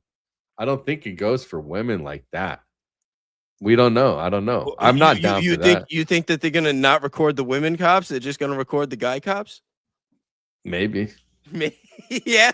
Women got more rights than dudes do. Well, listen, thanks. The fact that everybody's calling you, who knows? Maybe you'll be, for all I know, you've already talked to Larry Ellison. Next time you talk to Larry Ellison about those Oracle stocks. Hey, put in a good word for you. Don't worry. Ask him if he's gonna record the female cops too. Yeah, right. Fucking Larry Ellison's a fucking skin wearing suit motherfucker. Oh my god. But I can't deny a good investment when I see one. Yo, right. let me find out Danks is invested in the body cams. Yo, don't forget to plug tomorrow night. Tomorrow night, Friday. We got the Danks and Bays Saturday. show at 10 o'clock. They Eastern think you're time. stupid podcast. I think we're gonna have a guest on. Are we still having Ali on or what? Are we still having Ali on? I don't know. I thought we I were. haven't spoken to anybody this week. I don't know Me what neither. the hell is going on. But Me yeah, neither. if Ali's still in the chat, she was here before. If she wants to come on, that'd be great. We'll see if she hits us up tomorrow, but I'll send her a message, see what's up. So yeah. Cool, man. Appreciate it. Good show. Good time. Thank you. Love Always you a guys. good time. I'm gonna end the show, and then if you guys want to go, there should be a button that you can just join to Bays. I know. All I right, didn't even guys. give my promo code yet. I'm gonna give everybody a big discount on the merch tonight. Yeah, he's got his own website for Chris- merch. Chris is here. RealBayes. Chris, Yeah, and now you he's watching? helping us. Okay, yeah. Let us know.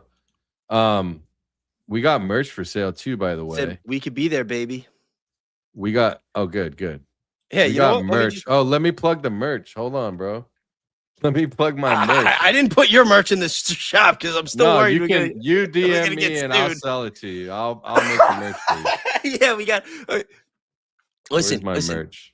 Just don't forget to tell. Well, one of them was definitely your idea, but the other one was my idea, and they'll know which one because there's one like it in my shop too. But yeah, wait. If you're gonna do merch, you gotta give. I'm giving a 30% discount with the promo code, so you gotta give the same 30%, buddy. I don't have to do shit, bro. You like to stay broke. That is very true. But realbayes.com, promo code free speech, and everybody is eligible for 30% off. I'm gonna run that through until tomorrow night. I got my first line up here. They do it for ball. This one is going for $40. Real plush, high quality, non-shrinking tee. Get yourself one for $40. Send me a DM. Send me $40 plus tag shipping to like $50 if you want one of these. And you can pay me on Club Voucher. Put your email. I'll email you and I'll send you one. And then also we got the free Tyler Robinson shirts. Free Tyler, because this is all they got on them. And I figured, why not? You know, they can make a mockery out of the case, out of Charlie's death, out of the assassination, out of the whole bullshit. Well, guess what? Fuck them all, bro. Free Tyler, or at least free speech for Tyler. Let him speak. Let him say the truth. Everybody's speaking for him. I think it's bullshit what's going on. It's obviously a setup. It's obviously garbage. And if I'm wrong, I don't think Tyler. I think Tyler was somehow involved naively, and I don't think that he had any idea someone was going to get killed. I'll tell you that much. If I'm wrong, then I'll refund if you want to give your shirts back, I'll refund it. I don't give a fuck. This is the thing, though, is if they can do it to him, they could do it to you too.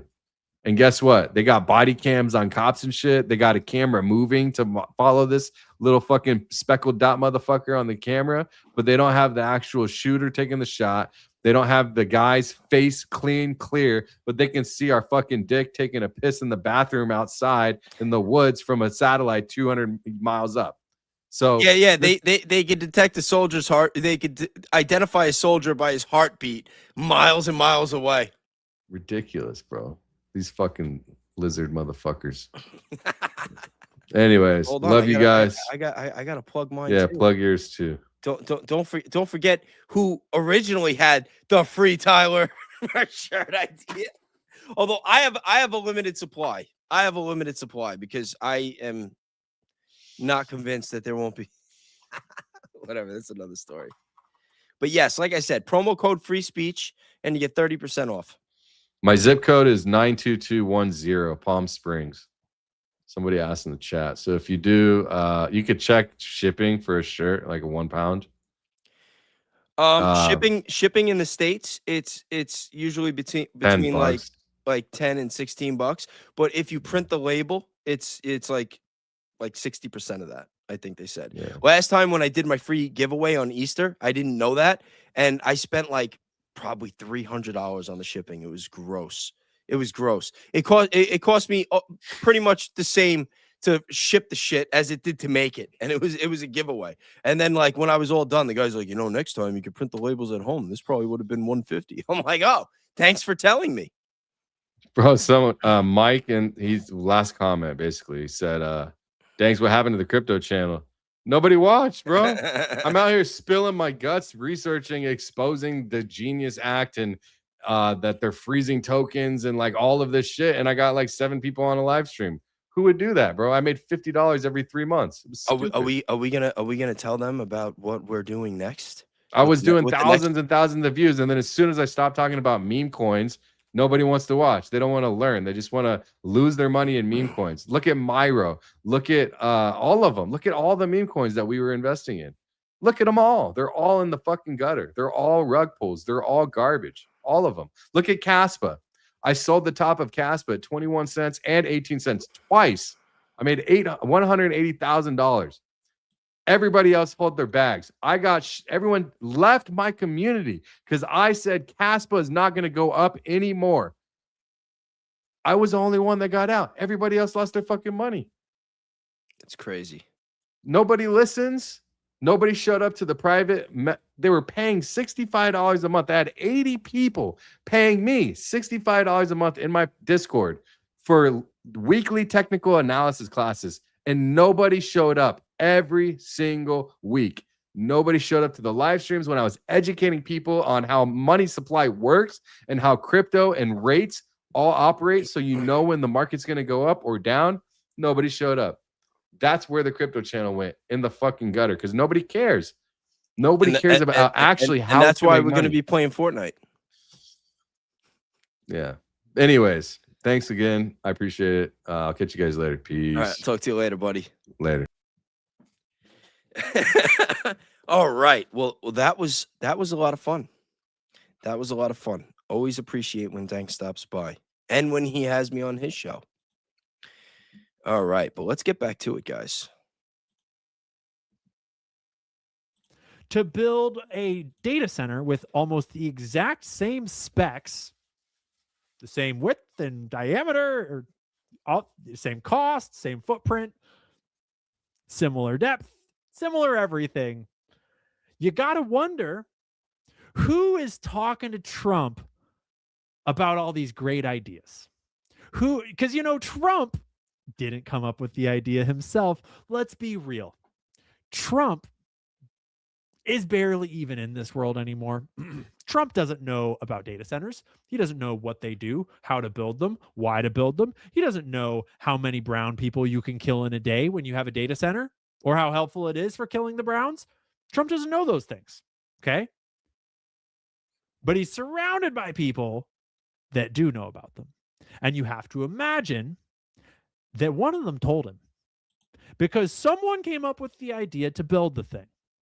Okay. And Dre and several other researchers have all independently shown through their own research that we have massive power infrastructure contracting and work being done right at the East Wing. We have massive water infrastructure work being done. We have all of the contractors that specialize in specifically data center type work that have built classified data centers. All of the pieces, you can watch Dre's whole video about it. You can do more research about it. We might get into some of mine about it in a bit. It's very clear that they're building a giant data center down there, not just a bomb shelter and bunker. They are. Now, another thing, because I don't want to just, I told you guys, I want to talk about AI tonight. And I want to talk about some of the other issues with it. I don't want to just cover everything that Ian did tonight, because there's another facet to this that people aren't really talking about. But let's start with this. To pull China from the Soviet bloc, it became okay, and we even started defense relations and exports with America's blessing. In the late beginning of the 90s, when the Madrid convention has set, you saw the beginning of the diplomatic ties with China and Russia, 92. That's the 30th anniversary now.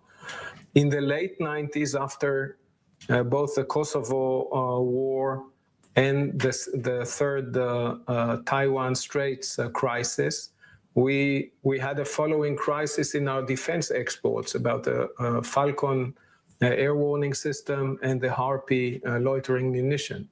That became. I'm gonna keep playing the Ian stuff too, but there is another facet to all this and another angle that I really think is important. There's actually two, and one is, for all the people out there that say that America should just sever ties with Israel, you have to realize the American government and the Israeli government have been hand in hand, and they've basically been married in one way or another, for better or worse, for decades. And I believe that part of the reason for that is because there are mutual benefits. As long as Israel is there, America, it's just like Romania. Romania and Israel are both two very powerful and important strategic locations for American intelligence and American military.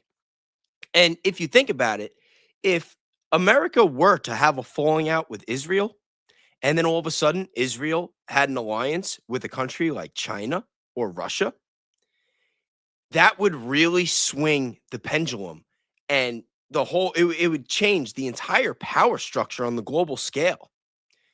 It might be hard for some people to imagine, especially because Israel is so small, but Israel is in a lot of ways part of what helps America maintain the power that it has, especially because of all the intelligence that Israel has on the American government and American politicians. Can you imagine if they took all the data that they have on America and then they were selling it off to other nations? And that's why the whole Jonathan Pollard thing was so damaging, because that's exactly what happened in the 1980s. Jonathan Pollard was in the Navy. He was an intelligence asset. He took secrets and he gave them to Israel. And Israel, in return, gave them to the Soviets during the Cold War. And that was one of the biggest breaches in intelligence in American history. And I'm sure, the people that were in charge in America, they wanted to make sure that that would never happen again. And we don't really know the types of conversations and the types of deals that go behind the scenes. We see the financial aspects, like we see the monetary, like the money that gets sent in aid to Israel. And you see, different people like Larry Ellison, one of the richest people in the world. That's the biggest individual donor to the IDF. But we don't know about the private conversations. We don't know exactly what and who was in. I mean, we know what was in those files, but we don't know exactly who was in those files. But Israel does. And there is so much more going on the global scale with the power structures, not just in America, but in this whole world, that the average citizen would probably never even think about. But once you start digging and you start doing the research and you look at the history, things start to make more sense. And it's horrible to think of all the evil that goes on. And in my mind, there's no justification. There is no justification for the bloodshed that's going on in the Middle East. And me being a Christian, it's devastating. Like, in my heart, I wish everybody could just find Jesus and get along. But unfortunately, that's not the world that we live in. And I know to some people, it just seems like America is getting blackmailed, but I don't think that's what it is. I think that it is mutually beneficial to a lot of evil and powerful people that want to maintain power. Oh, well, let me keep going with this. A big crisis between us and the US and between us and China. When America was busy running after terrorists, China was busy doing business and enhancing its economic ties, including with Israel. As America woke up to this reality, we feel the cold stream on our shores, telling us to cool down in many aspects, including economic ones. Yes, because as I said, economy is at the heart of the competition, when technology is its core.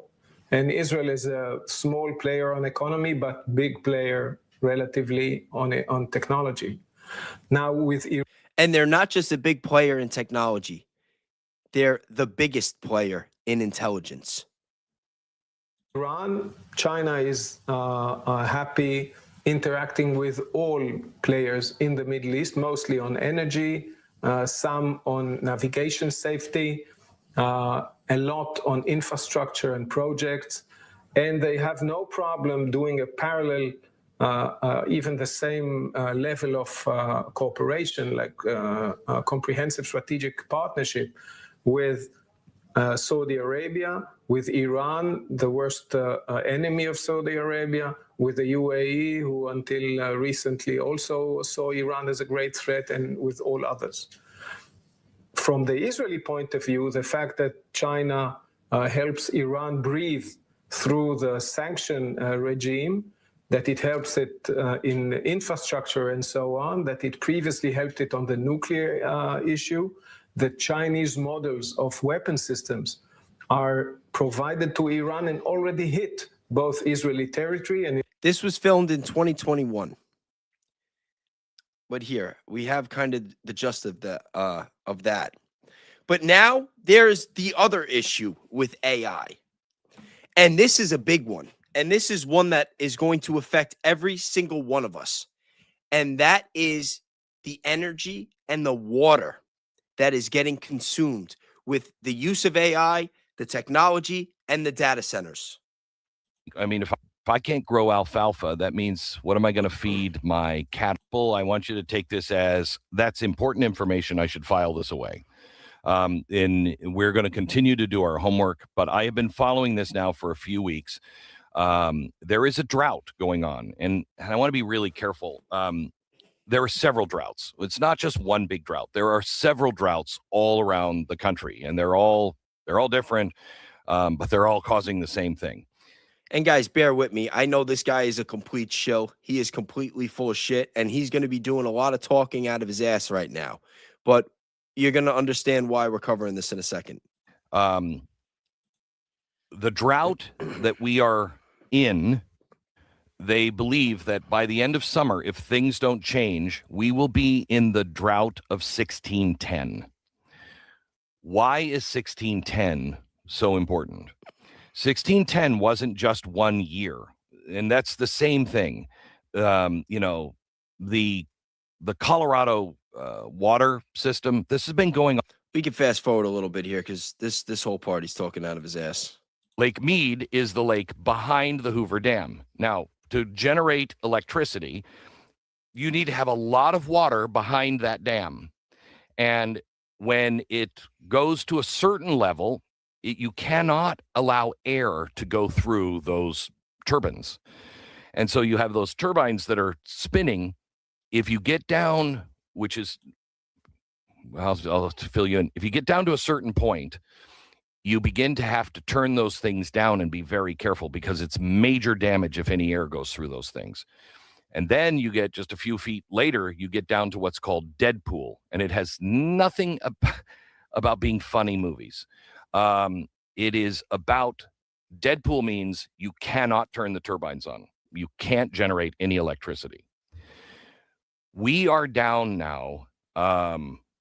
Yo, I was just thinking that before, too. He really does look like Colonel Sanders. Yo, chat, put a 1 in the chat if you think that Glenn Beck looks like Colonel Sanders right here. Yeah, it's wild. We are approaching, and not this summer, but possibly if this does not turn around, in the next 2 to 5 years, Hoover and other dams. What's the other dam they're feeding? They're transferring water to feed yet another hydraulic plant. If this doesn't correct itself, you're going to have major electricity shortages. We could be by 2027, 2028, if we don't get miraculous rain here, California is in real trouble, and you're not going to have blackouts until you get to Deadpool. You are going to, instead, you're going to start having your energy costs. Everybody is going to blame it on inflation. If this will not be inflation, food and electricity will not be inflation. Electricity will be because of the drought. And we're looking at serious problems. You can't turn off the main generator for 25 million people and expect everything just to continue on. I want you to be prepared as much as you can. I want you to make sure your food storage is what it needs to be. If you have the ability to start a garden, start a garden, even if you're only growing lettuce or tomatoes. Remember, lettuce is water dependent. You're going to lose a lot of stuff that is very high in water, that requires a lot of water. If you're living in a place where you can grow tomatoes or lettuce or anything else, grow it. Teach it to your children. Learn. I believe that we are headed towards a time.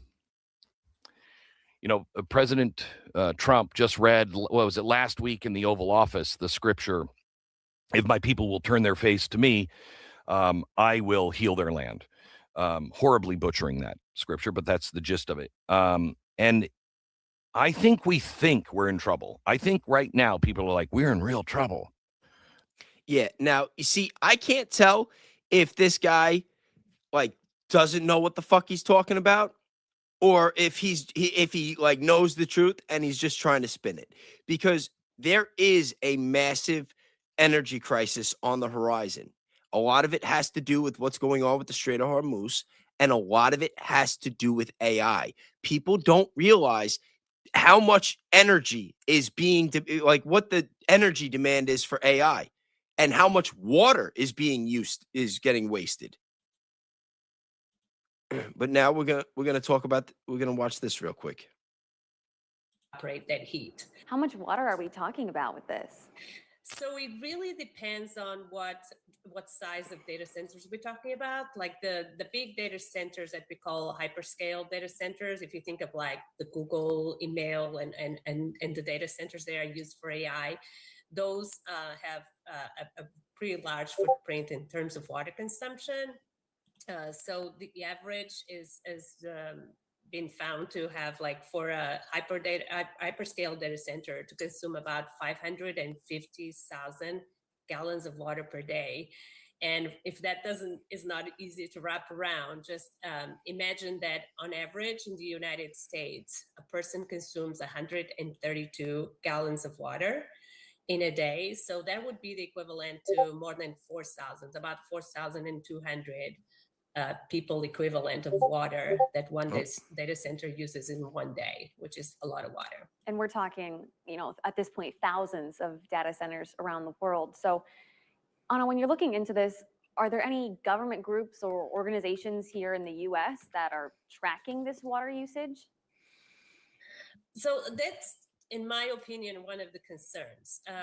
There's not as much transparency as we needed, ideally, to understand this problem, especially because it is a new problem and a new process, and this is growing so fast that really adding additional transparency to this process is really important. So with this lack of transparency, what will it take to address this? I mean, we know AI is not going to be going away, so what could be done to help protect some of our water? I think we could act at different levels, right? We cannot properly manage what we cannot monitor, right? So how much water is being used under which conditions and for which type of processes and operations. And then at the same time, I think we do need to have maybe some regulatory pressures that encourage more water use efficiency and incentives for that innovation to happen more broadly as well. Big topic indeed. Anna, thank you so much for joining us here today. Of course, thank you. Anna has written up a very detailed report on all of this for the Center for Secure Water, and you can read it for yourself by going to WQAD.com and clicking on.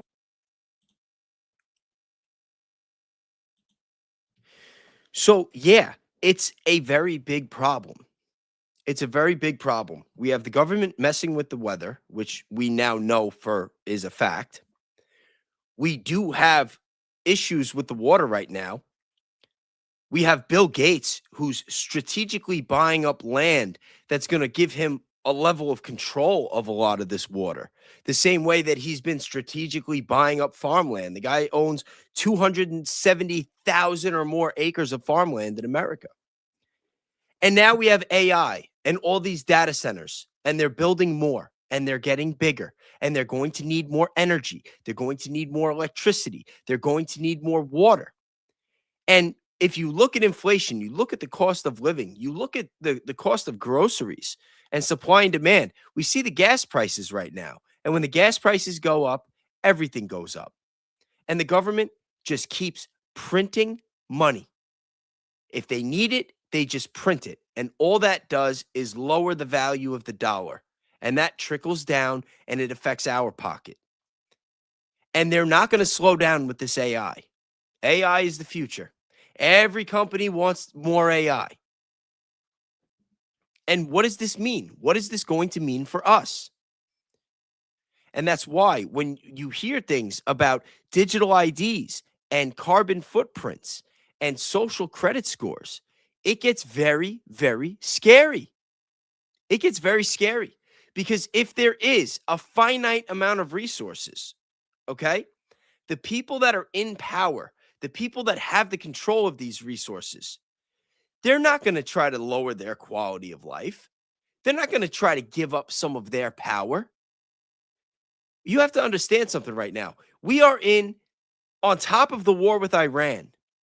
We are in we're in a cold war with China, okay? We have this AI race going on behind the scenes right now.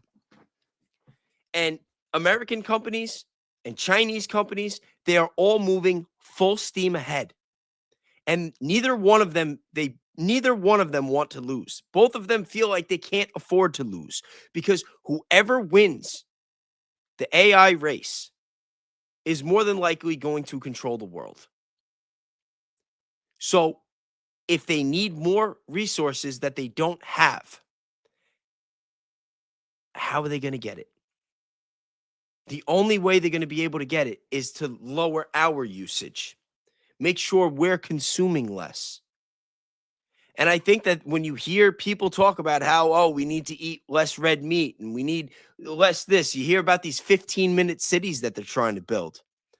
I think that has a lot to do with it. I think because they have big plans for AI and these data centers, and on top of the mass surveillance and being able to control us, they want to make sure that they keep elevating and moving forward and they don't fall behind China or any other big, at this point, I feel like it's really America, Russia, and China. I don't think that there's like another superpower out there that's going to be catching up anytime soon.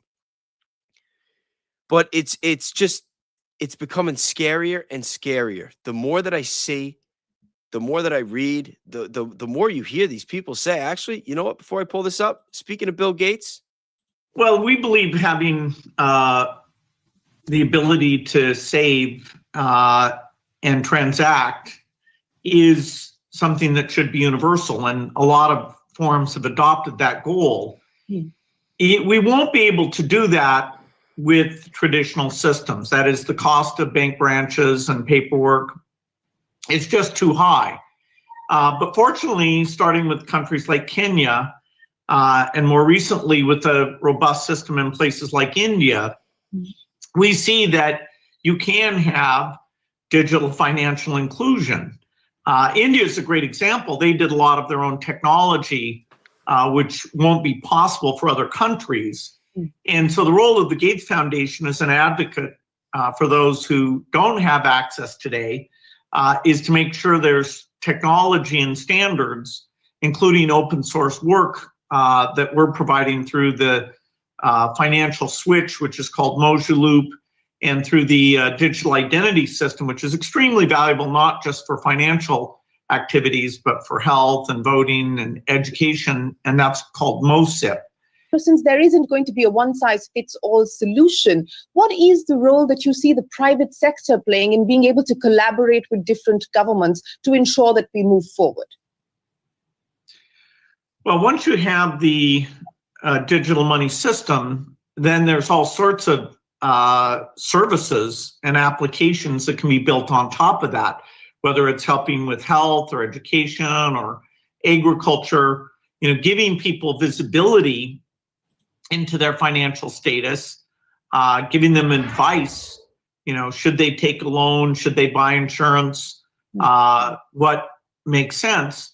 The phone becomes a connection for low cost interaction with those customers that doesn't require human activity that would be beyond the means of the people we're trying to get to who don't yet have these accounts. So the digital revolution, which of course was where I worked before moving full-time to the foundation, here we're trying to make sure that the developing countries have the benefit of the digital revolution, in some cases before it gets to even some of the rich countries who have legacy systems that people are so used to that the speed that they'll transition out of them won't be as fast as, say, China or India that didn't have that history.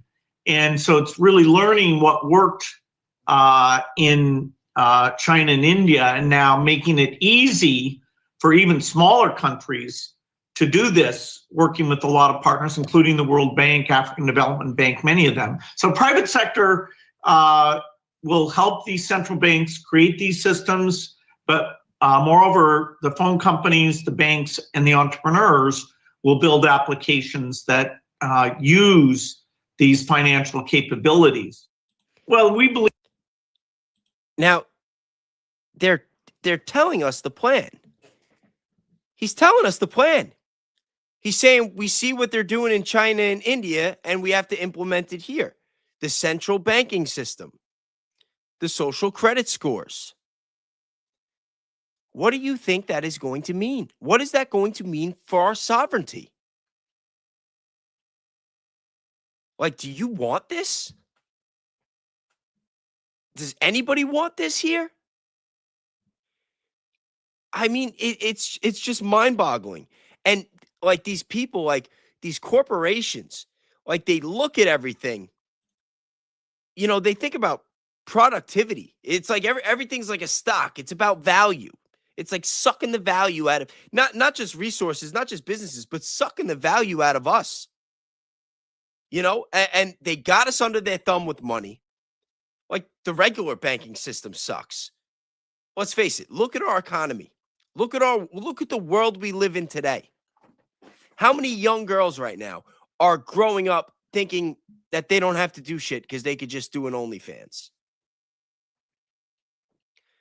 Like, people are just so willing to just sacrifice their morality and just sell their soul. And it used to be that people sold their soul for riches and for fame. And now they're doing it just so they can pay their rent. And I think it's horrible. I think it's devastating. And there has to be a better way. But the problem is people like Bill Gates, he's not thinking about the people. Larry Ellison's not thinking about the people. They're thinking about productivity. They're thinking about their own growth in wealth and in power.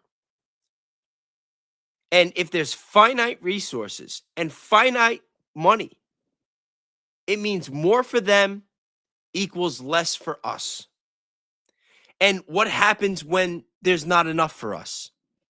What happens when they don't need us anymore? What happens when we do have the robots and all these kiosks and there are no more small family-owned businesses and everything is a giant corporation? Then what? Then what? You think they're going to just like give us a universal credit score? I mean, a universal income and just let us party all day and do whatever we want and live how we want? I don't think so. I mean, that would be great. That would be great. If all the rich and powerful people in the world were just like, hey, like we made it. We won the game. We have everything we need. Now let's take care of our people. Right? Wouldn't that be great? If they like turned this world into like a giant utopia for us? But then you look at like big pharma. You look at our medical industry. Like, for those of you that know, I know majority of you don't, my father had a stroke a couple of weeks ago. He's been in the hospital for 2 weeks. We had to file a grievance because of the way that he was mistreated and neglected in the hospital. And now, like, my sister is like crying herself to sleep every night because doctors and nurses are trying to go in there and have my father sign papers. My dad can't even use his left hand right now. And they're trying to get him to sign papers because they're trying to get out of this grievance. And insurance doesn't want to cover the rehab. And he can't go home. He can't take care of himself. We're like working shit out as we speak. He's going to have to go live with my sister. But everything's in the air right now. And nobody gives a fuck. The system does not give a fuck. My dad started working when he was like 17 years old. He went into business. He's 67.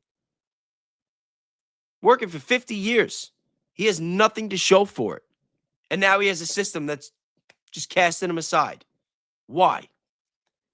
Because he's not productive anymore. They can't get anything more out of him. So if he has no use for the system, he can't produce for the system, then what are they going to do? They're not taking care of him. And it makes me think, like, what's going to happen to us? What's going to happen when the day comes that we can't produce anymore, that we don't have anything to offer, that they don't need us anymore? You think they're going to take care of us? You think they're going to, like, make life a utopia for us and make sure that we have clean food? I mean, RFK got the job, right? That was supposed to be it. Early on, we got some of the dyes out of the food. Yeah, we're on our way. But then when it came to the glyphosate, couldn't get rid of that. Then you got the CEOs that make some of these chemicals. They're on the boards of companies that make some of these chemicals that we know give us cancer, that we know are poisoning our water and our food. And now they're getting positions where they get to control the regulation. It's insanity. It's tyranny. And Ian is right. Like he's looking at, he sees it all coming. He's trying to make the change. He's trying to wake people up. And his live tonight, we'll get back into it in a second. But back to productivity. And Bill Gates says, I'm not going to play the volume here because there's music and they're going to make me trim it out anyway. But look at this. He says, we see what's working in China. We got to implement it here. Like, these are children. These are children. This is what kids in China are dealing with in school. To make them more productive. To help control their behavior. To make sure that their indoctrination into the system is more efficient. And that they have a higher success. But success for who? For themselves? For their family? I mean, for years, if you were a married couple in China, you were limited on how many children you could have. We never wanted to implement that system in America. Right? Why would we want to copy China? Why would we want to copy Europe? Why would we want to copy any of these countries? We are the United States of America. We are the greatest country in the world. And the reason that we are the greatest country in the world is because of our Constitution. And these same people that are trying to do all this and take away our rights, they want to destroy our Constitution so that we're easier to control, so that we're easier to indoctrinate and make sure that we're more productive and that we can produce and that we can offer more to a system that doesn't give a fuck about us, that would push us out of a hospital and leave us for dead in the street if it could, because we would just be an expense.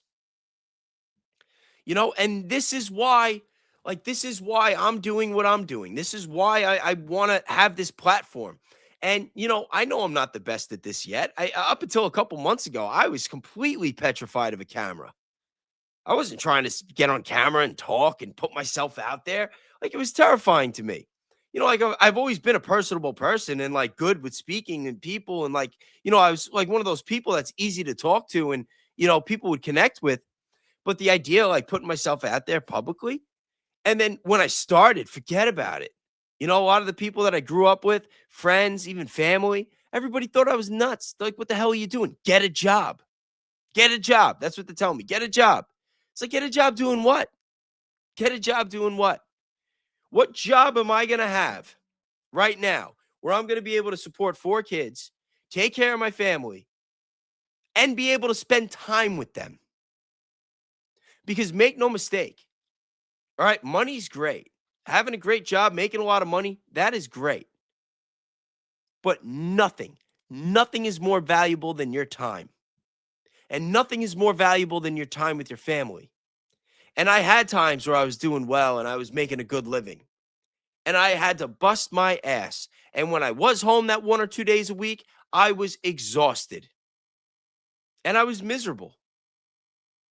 Because I wasn't producing for my family. I wasn't doing anything to nurture my soul. I wasn't there to be there for my family at times when they needed me. I was there to produce for the business that I was working for the person at the top that was making the money. And I did it at the expense of my time, of my relationships. There were many moments that I missed, weddings that I didn't go to, christenings, birthday parties. And for what? Like, are we here? Like, are we here to work to make a living? Or are we here to live to work? Because so far it feels like we're just here to live for work. And now we're on a trajectory where pretty soon there's not going to be any more work to do. And my question is, then what? When you have the most influential and richest people in the world that are saying that we should have cameras everywhere and that we're going to be on our best behavior because we're going to get recorded 24/7. And that, you know, we need to be more like China and have social credit scores and central currency. Like, you know what would happen if we had a central banking system with digital IDs and a digital currency? And you have a social credit score? Like right now, like I'm worried I say the wrong thing. They might take my platform away. But with a system like that, you make the wrong comment on my video and they could shut off your bank account. Think about that. You know, like to me, that sounds like hell. It sounds like hell on earth. And that's the direction that we're heading. And I'm doing everything I can to try to wake people up. And I know some of you came from Danks's chat. I don't know if, you know, if this is your first time watching me. I know I got a lot of my regulars here too, and you've heard these speeches from me before. But you guys need to do what you can too. Like, we are in this together. Like, me being a content creator and, you know, having a platform, like, I'm a voice. I'm a conduit. But like, I have a platform, but I don't put myself on a pedestal. Like, we are all in this together. And you know what? The truth is, if I did want to conform, if I did want to kiss ass and be like a Steven Crowder or a Brandon Tatum or a Matt Walsh or any of these scumbags that just toe the party line and push the narrative, I might be able to politic. I might have been able to, you know, use my talents and my influence to get myself a nice cushy job. Maybe get myself a couple $7,000 checks, if you know what I mean. And I would make a pretty good living. And my family would do good too. But it would be at the expense of my soul. And it would be at the expense of you guys. Anybody that takes the time to listen to me and follows me and supports. Like, I see I got a couple supers coming in. Thank you. I'm going to read them in a minute. You know, people that buy my merch. You know, and even my merch. Like, listen, there's nothing special about it. You know, like these shirts, you know, like you could get a shirt like this. I'll send you the link if you want. You could buy a bundle. You get 10 of these. It'll cost you like $40. I sell them for like $25 a piece, you know, but I designed the logo. I actually make these myself too. I don't like just get them ordered in. I made a video about that. It's on my members only. If you're a member, you've probably seen it, you know, but I do it because, you know, I have to try to like monetize any way I can, but I also do it. Well, not any way I can, but you know what I mean? But I also do it because I believe in what I'm doing. And I know that the people that watch me believe in what I'm doing too. And they believe in me. And that's why I'm like, you know what? If I'm going to do merch, like I'm going to do it my way. I'm going to do it my thing. Like I'm going to make sure that like when people get my merch and they get it in the mail, they know that it's something that I made, that I pressed, that I did the design. I didn't just outsource it to China and just get a bunch of things shipped in. I make every piece of merch, every sweatpants, every shirt, every hoodie. Like I literally do the designs, you know, but I do this because I love what I do and I love the community. And I wish that I was, if I'm telling you, man, if I had the kind of money that Bill Gates had, I'd be, not only would I be giving this shit away, but I'd be buying that fucking farmland back. And I'd be making sure that there's no glyphosate in the food. I wouldn't care if I couldn't profit as much.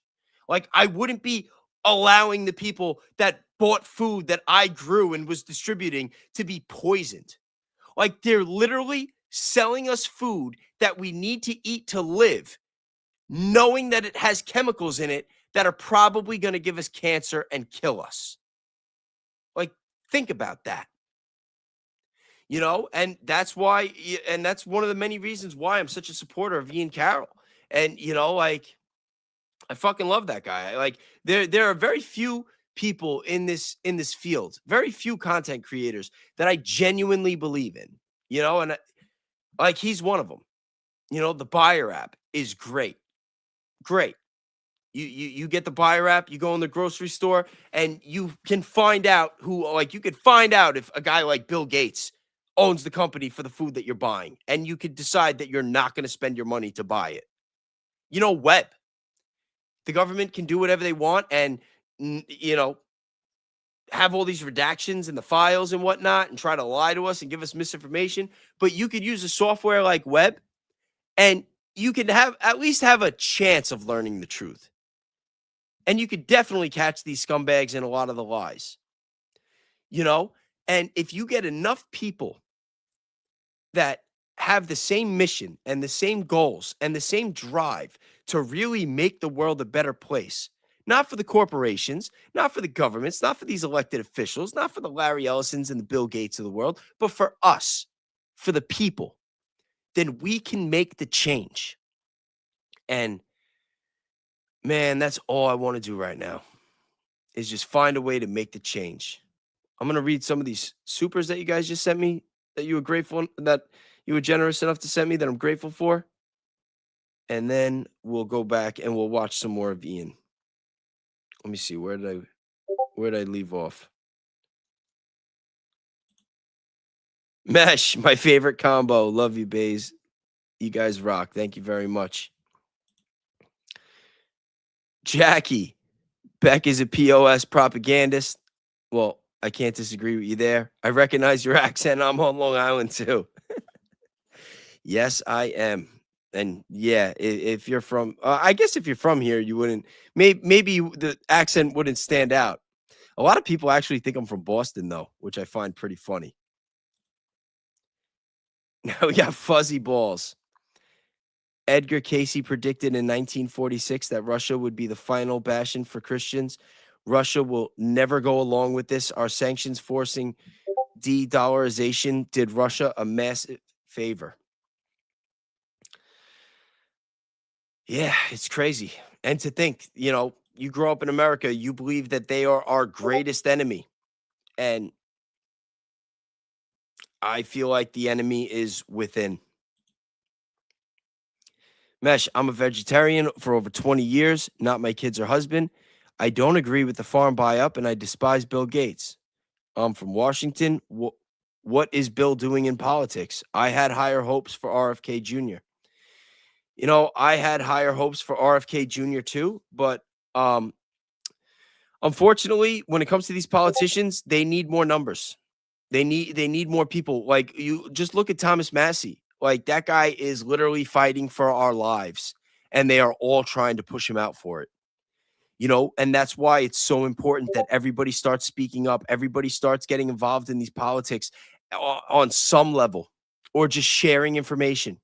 Just even if you're just sending a video of something really important to somebody and just trying to wake somebody up. Because if everybody could wake up one person, then we double the size of our community. You just got to look at it like that. Fuzzy Balls, the Patriot Act and the last 25 years have taken a massive dump on the Constitution. 90% of Washington, D.C. is owned by the military-industrial complex. Yes, you are 1,000% correct. 1,000%. Destroy the blob. A humble investment in truth. $5. Thank you very much. I appreciate you. Christy, again, we believe in you. Keep your eyes on God. Yeah, man, I do. I do. Listen, you got to keep your faith. You got to keep your faith. And if you don't have faith, you got to find it. And it wasn't that long ago that I didn't have it. I've told the story many times.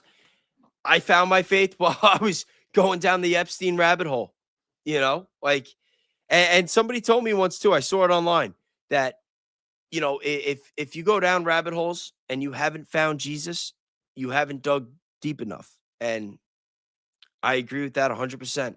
I think that is totally true. I think that the more you learn about history, like deep history, and the more you learn about this world and the way everything is, you will find God. Indoctrination is real. The weaponizing of misinformation is real. And God is real too, and so is the devil. And unfortunately, the people that are running the show right now, I think, are working for the devil. But let's get back to somebody who's working for the people. And say a prayer for Ian too. I don't want to, it's really late. I don't know, for those of you that didn't catch it, he said he didn't want to get into the details of his condition. He says not for the internet, but say a prayer for him. He does have some stuff that he's dealing with right now with his health, and we need him right now. We need him to get better, and he deserves to feel better. He deserves to live a good life. This guy has done so much for us, and just say a prayer for him for me tonight, please. Replicating Israel's underground infrastructure underneath the White House.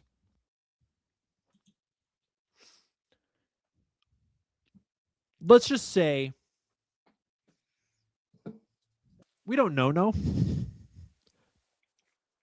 but we know that they're building a data center underneath there. And they're building the data center to house the architecture of the American digital gulag. Okay? I don't think that any of you, like me, are going to agree that that's a good thing. I don't think any of us want to live in the digital gulag. We don't want the digital mass surveillance. We don't want Palantir spying on us all the time. We don't want them compiling massive fucking files on every American with everything we've ever done, said, smelled, touched, tasted. I don't think most people understand, with AI coming the way it is, just how much you are exposed. Every traffic camera, every scanner, every touchpad. And that's just the stuff that exists today. Just wait until glass can see you, and wait until Wi-Fi can trace you and read your heartbeat. Oh, wait, that already works. Just wait. All the technology that's coming to track and sense and surveil and record you and put it all into a nice database where then AI can analyze it all. And let's just say don't get out of line. Let's just say that don't fucking get out of line, bud. Because it will not go so well. It won't go so well. Okay. And they'll have a whole explanation for why we have to do it. It's for safety. It's for security. It's for terrorism. It's for whatever it is. Oh my gosh, the cyber pandemic that happened was so catastrophic. The only solution is a digital ID so we know who's on the internet. Oh my gosh, the AI hacking cyber pandemic. No regular citizens allowed to use AI anymore. It's government regulated now. You can't use your own AIs. It's too dangerous for regular people to have such vast power in their hands. Whatever it is, okay? It's not good. I don't think I need to convince any of you of that. That's not even my number one concern. We are just warming up. I think we're 2 hours into this. Here is my concern. Do I have a visual aid here? I think I do have a bit of a visual aid. It's a lot of sources.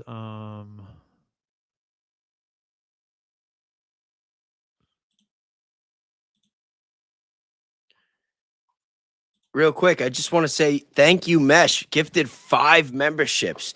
Yo, I got to send you something because you've been doing that a lot lately. So you got to email me. I got to have something coming. Especially, you got to let me know. Do I have an order on the way for you? Maybe I'll add something for it. Add something to it. Okay. I just want to... Boom. Okay. We'll get to the visual aid in a second. I want to drink water. And while he's drinking the water,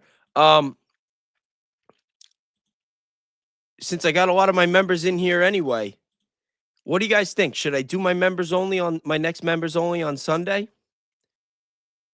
Members, put a 1 in the chat if you will be around Sunday afternoon and think that I should do a members only. Because I got plans for the next one. It's going to be fun. Relatively well. I think it's coming back. I wasn't really sure if we'd hit a roll tonight. But I just came up for air. We've been going for 2 hours. And I don't exactly know what I've said yet. But hopefully it's all been kosher. So here, Kelly, what time should I do the members only? Eastern time. Right now it's 3:30 a.m. So let me know because you're a real trooper. I know you're on the other side of the globe. So let's try to make one easy for you. Here's my concern. And I'm honestly, I might make a more concrete video that sort of puts the sources all together. But in this right now, I actually would rather frame this as this is just a theory.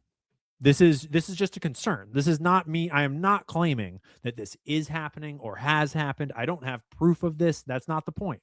The point is not proof. And at the end, if you still don't understand why, I'll explain it. Let's just, for the sake of argument, assume that the collective independent journalism space is correct. And we are building not just a secret military compound underneath the White House, but also a data center situation, okay? That is going to control the AI infrastructure of the future of American government, warfare, banking, and everything, okay? Because it is under executive privilege, there's no oversight. It's not overseen by Congress. No one can audit it. No one knows. No one can see. There's no record that we can't access, okay? It's all completely secret, all within the executive branch. The executive branch is currently run by a man that actively covered up a multi-decades-long Israeli pedophile blackmail ring. Okay? Wow, he went there. We all know that it's an Israeli pedophile blackmail ring. And we all know that they've covered it up. There's no one to arrest, no one to look into. Not even Howard Lutnick, who is literally a donor to this fucking ballroom.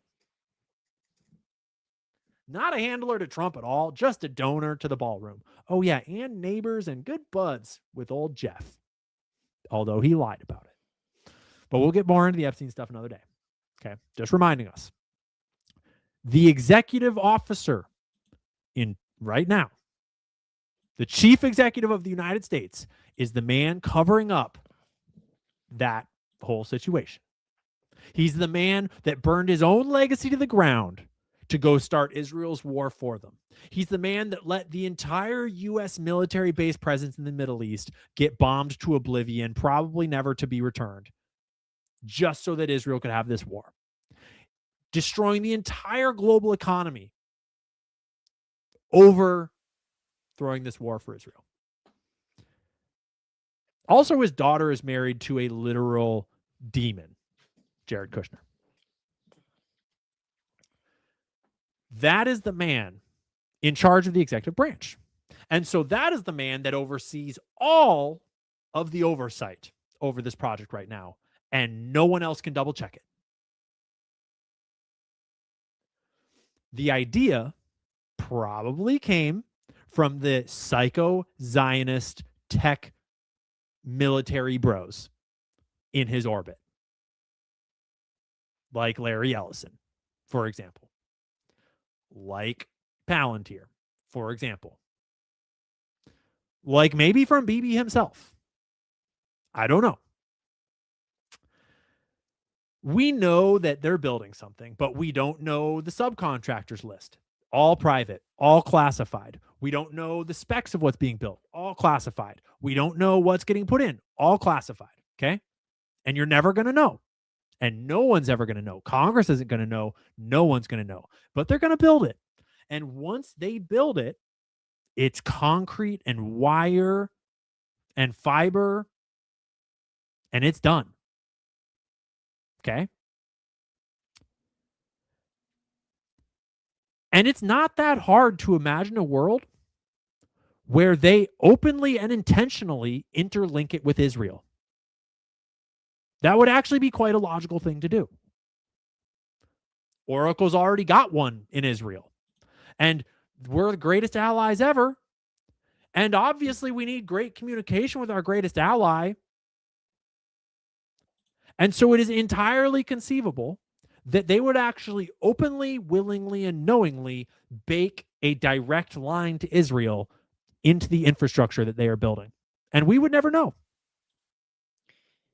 Now, I just want to cut in here. Actually, let me read this real quick.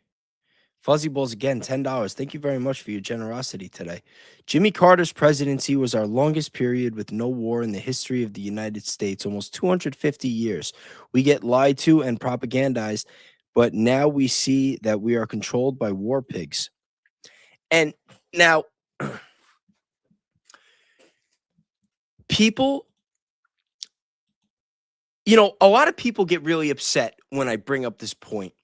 But I think that it's really important because especially, like, listen, we all see what's going on. Everything that Ian said is spot on. I'm not denying any of it. But I think that there is a little additional context that needs to be established. Because if you look at the establishment of Israel, the United States had a lot to do with it. Now, let me ask you, do you think, actually, I'm gonna start a poll on this.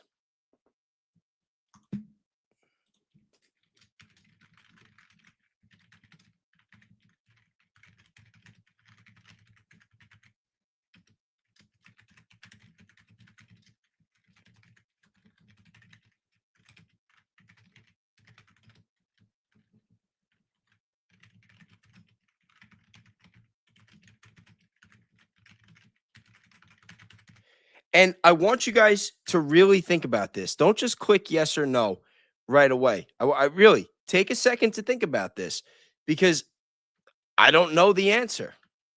I just want to know what you guys think.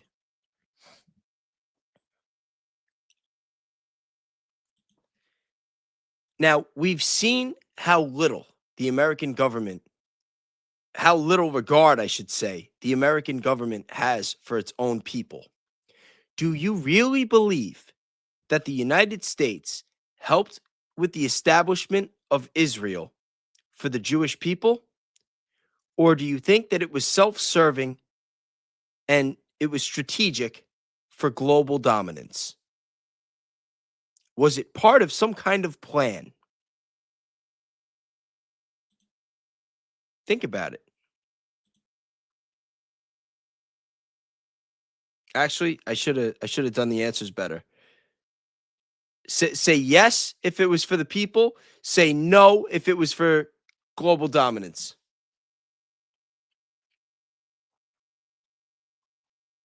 I don't know if you could change your vote if you got it wrong. Sorry, I should have typed in the answers.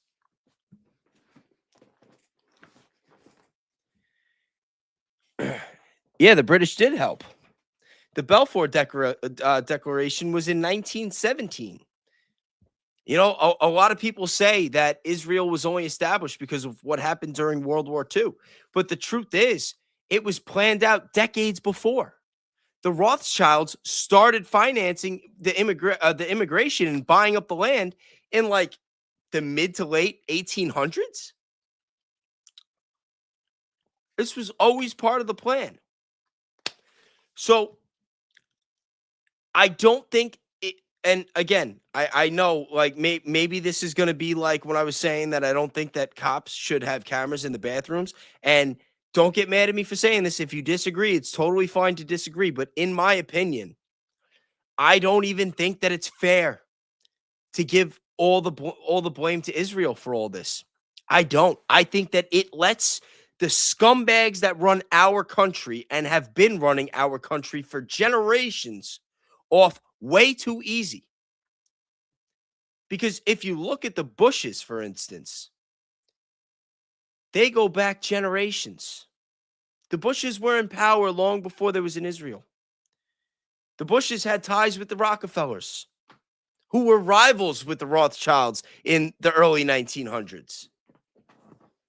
This was all part of a plan. To just sit here and say that this whole war is for Israel, like, yes, on the surface, there's a lot of truth in that. But when you really look at history and how everything has happened, it kind of feels like the people that really want this just use Israel as a scapegoat to some extent. That it's just one more way to drive the people apart. Just one more way, just like the culture war, just like the race wars. You know, divide and conquer, keep people divided. You know, anti-Semitism is one of, if not the most sensitive issues on the whole planet. Think about how many, like, there are countries where it's like literally a crime to criticize Israel. Do you really think it's because of all these powerful people really caring about the Jewish people that much? I mean, maybe.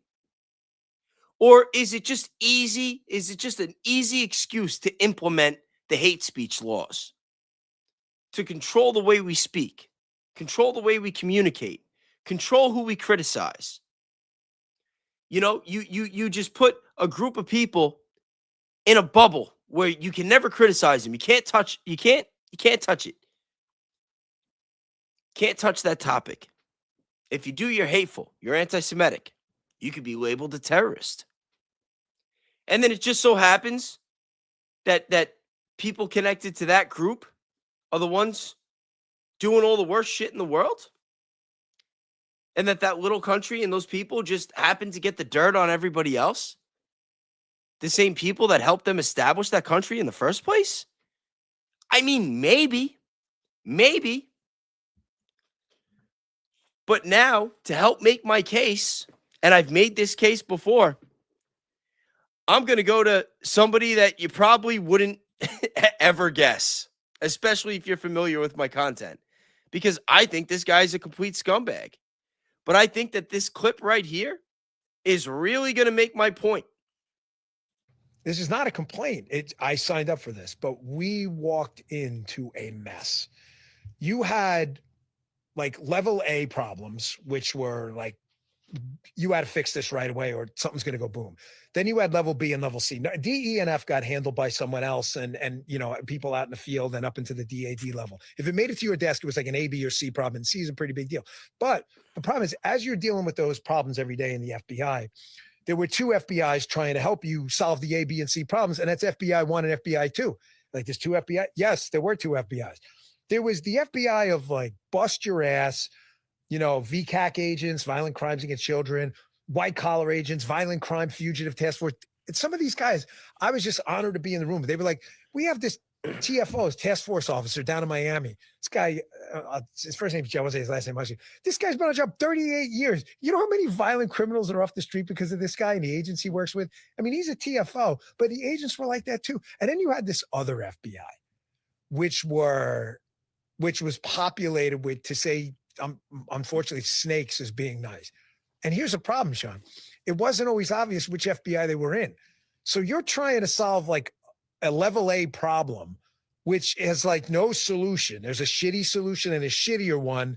And I got to tell you, it's almost like a coin toss, because either way, someone's going to get hurt. Okay. And you're trying to figure this out and you're asking someone for advice. You've only been there a couple weeks and you don't know if that person is part of the good FBI or the bad FBI. So it took Cash and I both, and even people we had relied on the outside who knew the FBI well, sometimes they would get it wrong too. It happened a couple of times where they'd say, oh, you can trust John Smith. Right. And you trust John Smith. And then a week later, you'd see like a leak in the media and you'd be like, I'm pretty sure that came from John Smith. So I would start like messing with people, like I would do these things. Like I told this, a report leaked out in the media one day. I knew exactly where it came from because I made it up. It was a total lie. It was just an innocuous story. It wasn't about. So you set somebody up. I set somebody up. It was about like my schedule after I was going to leave. Now, what he was saying.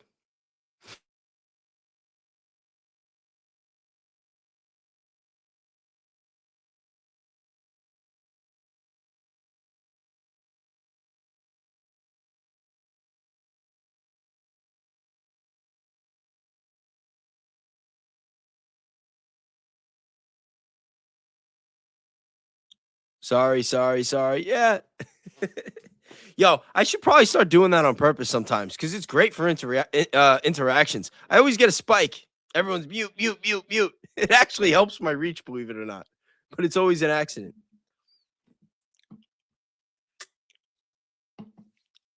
But what he was saying about there being two FBIs, I believe that.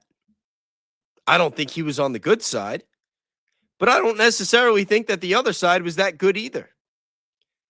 And I think it's like that in a lot. Wait, still no sound? Is my sound? Guys, put a 1 in the chat if the sound's back on, please.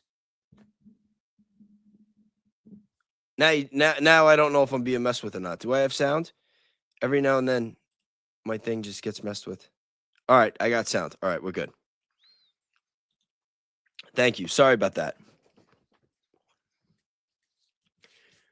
You know, I say all the time, I think I said it earlier with Danks. I do believe that the people that actually run the world, that it's a uniparty in the sense that it's them versus us. But I also believe that there is infighting. Everybody wants to rule the world. Everybody wants to be king. I think they have a different level of rules of engagement with each other, though. I do. I think that's why, whether you see Republicans in office or Democrats in office, I mean, think about it right now. If there was ever a time, like if the Democrats were so bad, which they are, you know, Nancy Pelosi, all that insider trading, you know, the Clintons, all the shit they were involved in. If there was ever a time to like really clean house and start prosecuting these people, it would be now. And like, yeah, now they're saying they're busting Comey. We'll see what happens with that. I think it's all theater. I don't think these people ever actually go after each other like that. I think that they have their fights. I think they have their battles. No, I'm not still muted, am I? Come on, guys. Don't mess with me. Please. It's too late. All right. I'm still good. But like I said, I think they have their internal conflicts and that they're in their own little races and going at it with each other in different ways because they want to be the king. They want to be top of the totem pole. But at the end of the day, it's them versus us. It is. They're not prosecuting each other. You don't see Nancy Pelosi getting busted for insider trading or any of these other people. And guess what? When the Democrats get in office, you're not going to see the Trumps go to jail either. It's not going to happen.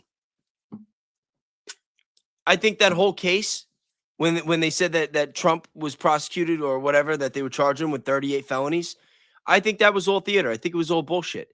Because when Biden was in office, they had the files. All right? We've seen the allegations in the files. Trump's name was in there, what? A couple thousand times? Like 30,000 times? His name was in there more than anybody else? And I think a lot of that was bullshit. I think a lot of it was inflated. But there was definitely enough in there where they could have charged him with bigger felonies than some clerical errors. And they didn't. And why? Why?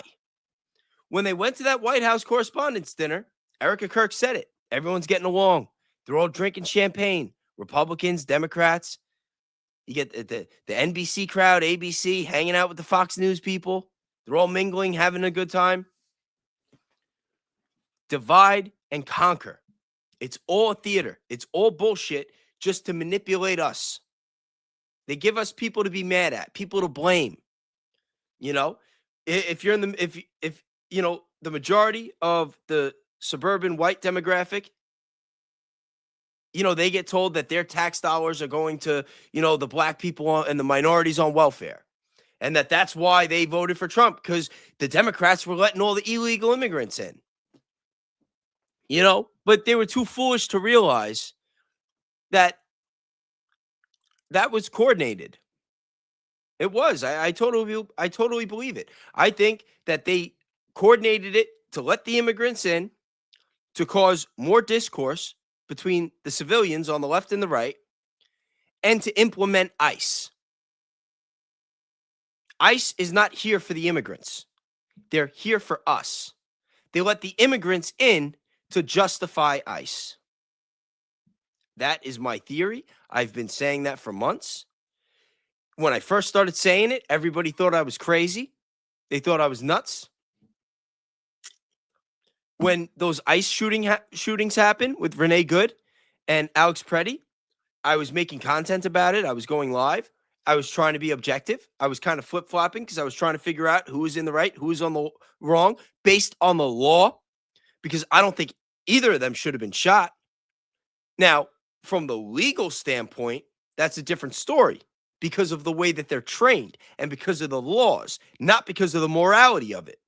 And when I was trying to explain that, and as a new creator, nobody had, like, I didn't have a connection with people yet. They didn't, like, know me. It wasn't like my members that watch me a couple times a week where I could have that kind of conversation and they could take it objectively and understand where I'm coming from because they have an understanding of who I am. And I made the mistake of doing that very early on, and I got a lot of backlash. I lost a lot of subscribers. I lost a lot of friends. I had people that knew me for years unfollowing me and unfriending me on Facebook. But the reality is I was just trying to be objective. But, you know, that's neither here nor there at this point. You know, the point is ICE is here for us. They already have the Palantir software. And if they pass these hate speech laws and they make it a crime to criticize Israel, they're going to be the ones rounding us up. And that's really scary, especially when you start to think about the possibility that maybe they're doing all this shit and they're putting it out there to make us think that it's all Israel, that Israel's blackmailing them to trigger us into saying stupid, hateful things so they could justify punishing us for it. I don't know. Maybe I'm reaching a little bit. Maybe I'm wrong. But I don't know. If there's one thing that I'm confident in, it is my pattern recognition. You know, I spend a lot of time analyzing these things. I spend a lot of time doing research. You know, Danks jokes about it all the time. He says that I should be breaking stories like how he did with, you know, the fire documents and Brad Pascal being a foreign agent and all that, you know, because I do a lot of research too. And I just get myself so worked up. And then sometimes I just turn on the camera and I'll just sit here calling people scumbags and saying how we need to change and da-da-da. And I don't actually share the research all the time. I don't actually, you know what I mean? Like I try to explain it, but I don't always pull it up in black and white to show you guys how I come to the conclusions that I come to. And that's something that I need to work on. You know, I need to work on, you know, getting my notes more organized because everything's scattered and notes on my phone, notes on the computer, and all these probabilities that I have that, you know, might look like gibberish to somebody unless you're like sitting there like, you know what I was actually thinking, which I'm probably going to do. And you guys can let me know if you'd be interested. You know, because I'm a big fan of Professor Zhang. I don't agree with everything that he says. I don't agree with all of his theories, but I love his work. I love the way he thinks. And I was thinking, I'm like, you know what? I think maybe I should just get a board. You know, I got this blank wall that I don't even hang anything on. Like, maybe I should have a board and just once a week, just start jotting down my notes and just draw it out and just paint the picture and try to give you guys a breakdown so that maybe you guys can get a glimpse into my brain and like just see things the way that I see a little more clear. Because I'm not always the best at articulating my words. And sometimes, like, I don't have a script. I don't have a teleprompter. I was actually thinking about getting one because it would make my shorter videos a lot easier. But that's another story. But, like, I'm not always the best at relaying my message. You know, like I said, a couple months ago, I was petrified to even turn the camera on. But I think I am getting more comfortable. And part of the reason why I'm getting more comfortable is the support I get from all of you guys. And, you know, there are so many of you that I talk to in Discord, that we email with. You know, some people I've even spoken to on the phone. And, you know, the more I connect with you guys and the more that I do this and the more that I get to know you and the more that I see that you guys get to know me, like, I feel like the same way that I say that I feel like ever since I found God and found Jesus, that I feel like I have the Holy Spirit in me and that it gives me power. I really believe that the more support that I get from you guys, the more powerful I get too. And I think that that is one of their biggest fears, that they don't want real leaders. They don't want people that have the open mind and see through the bullshit and have the influence and are able to wake other people up. They don't want that. They want everyone indoctrinated. They want everyone on the mouse wheel. Everybody broke. Everyone working those 9 to 5s. Everyone sending their kids to the public schools so they can ruin their lives. You know, they don't want real leaders. They don't want people that are like willing to fucking die for the change. You know, and make no mistake, I swear to God, like if there was a way that I could fucking just give up my life right now and make a lot of this shit better, I would do it in a heartbeat. In a heartbeat. I really fucking would. I'm sorry for cursing, you know, but, you know, it's true. Like, I want to leave this world behind a better place for my kids than I had it. And I don't know if I can do that. I don't know how to do that. Like, I'm doing the best I can, you know, and there are a lot of people in my personal life that think that I'm fucking batshit crazy for doing this and that I should just be using my talents and my connections to just try to make money, just try to have a good living and, you know, ignore all the stuff. Like, it's going to happen anyway. Like, just look the other way and just make my money and just pray, you know, like just go to church and pray and, you know, like let God take care of it. But I don't buy that. I don't buy that. I don't believe in like this idea of like destiny, that everything's all mapped out for us. Because when God created Adam and Eve, he gave them free will.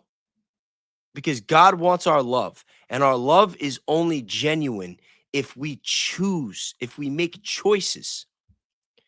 And that's why I believe that we really do have the power, that every single one of us, in one way or another, has the power to make real change. And that's why I say, even if you could just wake one person up, and that person does the same, eventually it's going to be like a domino effect. And then you are going to have an uprising. You are going to have people that say enough is enough. We don't buy it anymore. And I feel like we're getting to that point. We're getting to, like, we're almost there. You know, we're not as close as we would like to be. Like, we come in this community and we all see it. But, you know, at the end of the day, there are a lot more people that are watching Sean Hannity and Dan Bongino that believe him a lot more than, you know. But we can do it. We can get there. We just can't give up. We can't give up. But that's my show tonight. That's the show that I wanted to do. I wanted to go a little longer, but it's getting late. It's 4 a.m. I've been going 4 hours, and I plan on doing a double tomorrow.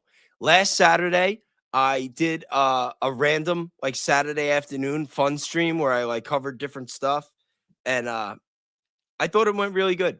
You know, I think that for all this craziness and chaos and evil in the world, that it's good to like decompress and just do like lighthearted shows and cover some of the fun stuff, because we need to realize that despite all this evil in the world, there's still so much good. There's so much beauty. There's so much to appreciate. And we can't just like live in this dark cloud. We can't let it consume us. Because if you just think about all this negative stuff all the time, you're never going to find peace. You're never going to be happy. And I don't want that. Like, I don't expose this stuff to make people afraid. I want to educate people so that they can make the change. But I also want to like show people how to cope. I want to build a community so that, people like me that go to family dinners and go to parties and just always feel alone because everyone else around them is indoctrinated. Like, I want a community where everybody is comfortable, where everybody is just nice to each other, and like, look at my chat. I didn't even have any mods today. There was only like one troll, and as my channel grows, there's going to be a lot more trolls and everything, but I'm trying to grow organically. And like, we have the best community. We really do. We have the best chats. And I love you guys. I really do. I hope you guys know that. I see Kelly all the time when I'm giving stuff away saying, Bae, stop giving away your blessings. But you know what? I'm never going to stop giving away my blessings. Like, I like doing stuff for people. I do. I like doing stuff for people. I like making people happy. I like surprising people, and I feel like it's those little things, those little deeds that you do. Like, if you're in the grocery store, just holding up a door for somebody, giving a random stranger a compliment, like those little things, they make changes. They make positive changes in people's lives, and on the small scale, like in your personal lives, in your communities, at your church, at the grocery store, you have the power to do that. And that's why I always say, like, just be nice. Just be good, And Jackie blessing me with another super. Listen to Chris Webby's music. Video Raw Thoughts 7. I heard one of Chris Webby's songs. Jackie, do you know that I make music too? I mean, I shouldn't say that. I make music from time to time.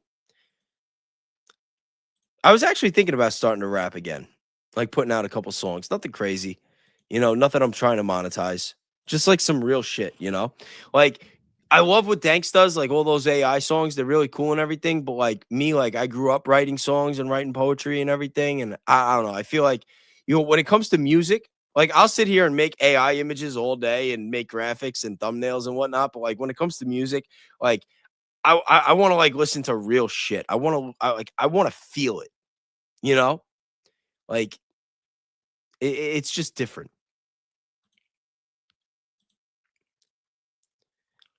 But I really appreciate you guys taking the time to hang out with me tonight and to go over this. And like I said, please say a prayer for Ian tonight.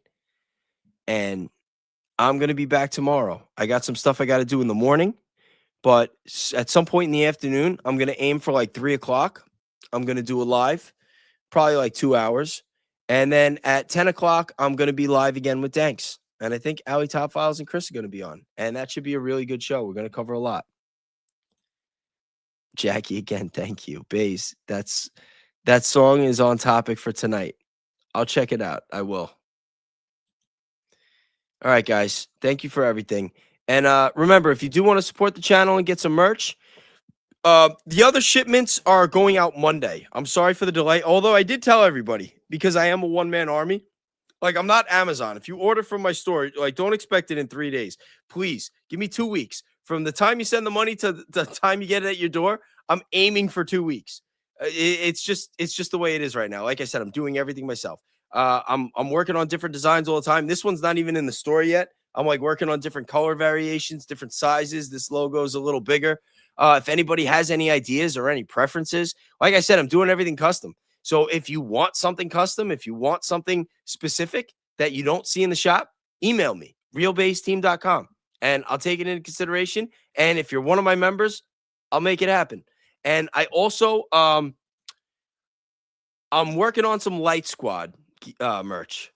I'm working on the light squad. If you've been here from the beginning, if you've been here for a couple months and you've heard my We Are the Light rants, then you know exactly what I'm talking about. I know Kelly does. But I'm working on different designs. My daughter is actually an artist too. She's a very good artist, and she's going to be doing some original sketch work. And I'm trying to get her to work on the light design. So when you see the design for the light squad, you're going to know that my daughter made it. And I'm going to put some of the money to the side, you know, that some of the profits that I make on that is going to go to her, just so you guys know.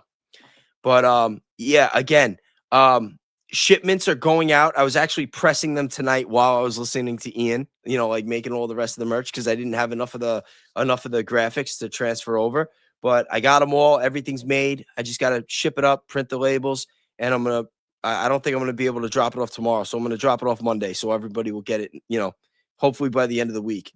But the promo code again, I'll put it in the chat one more time. It's free speech. Everything in the store is 30% off. As for my members, because originally I said that like supporting members get 10% off and base members get 25% off. So the issue that I'm having is they're not letting me link the YouTube account with the shop. So I got to figure out how I'm going to do that. But I think that the based members, like I'm going to end up doing a lot of discounts for everybody anyway. I'm going to do like different specials. Like when I do the members only live, if you're in the members only live, like those days that I do it, I'm probably going to just do like a 50% off or a 40% off. Like I can't take a loss on it, but you know, like just make it work. Cause you know, you guys are paying anyway. So that's like my thank you for you guys, like just trying to grow the community.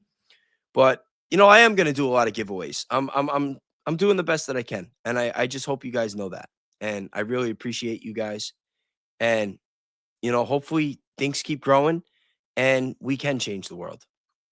But again, one more time, please say a prayer for Ian tonight. And I will see you guys tomorrow. And like I always say, guys, be kind, be grateful, do something nice for somebody, and pray. And I will see you tomorrow. Thank you very much.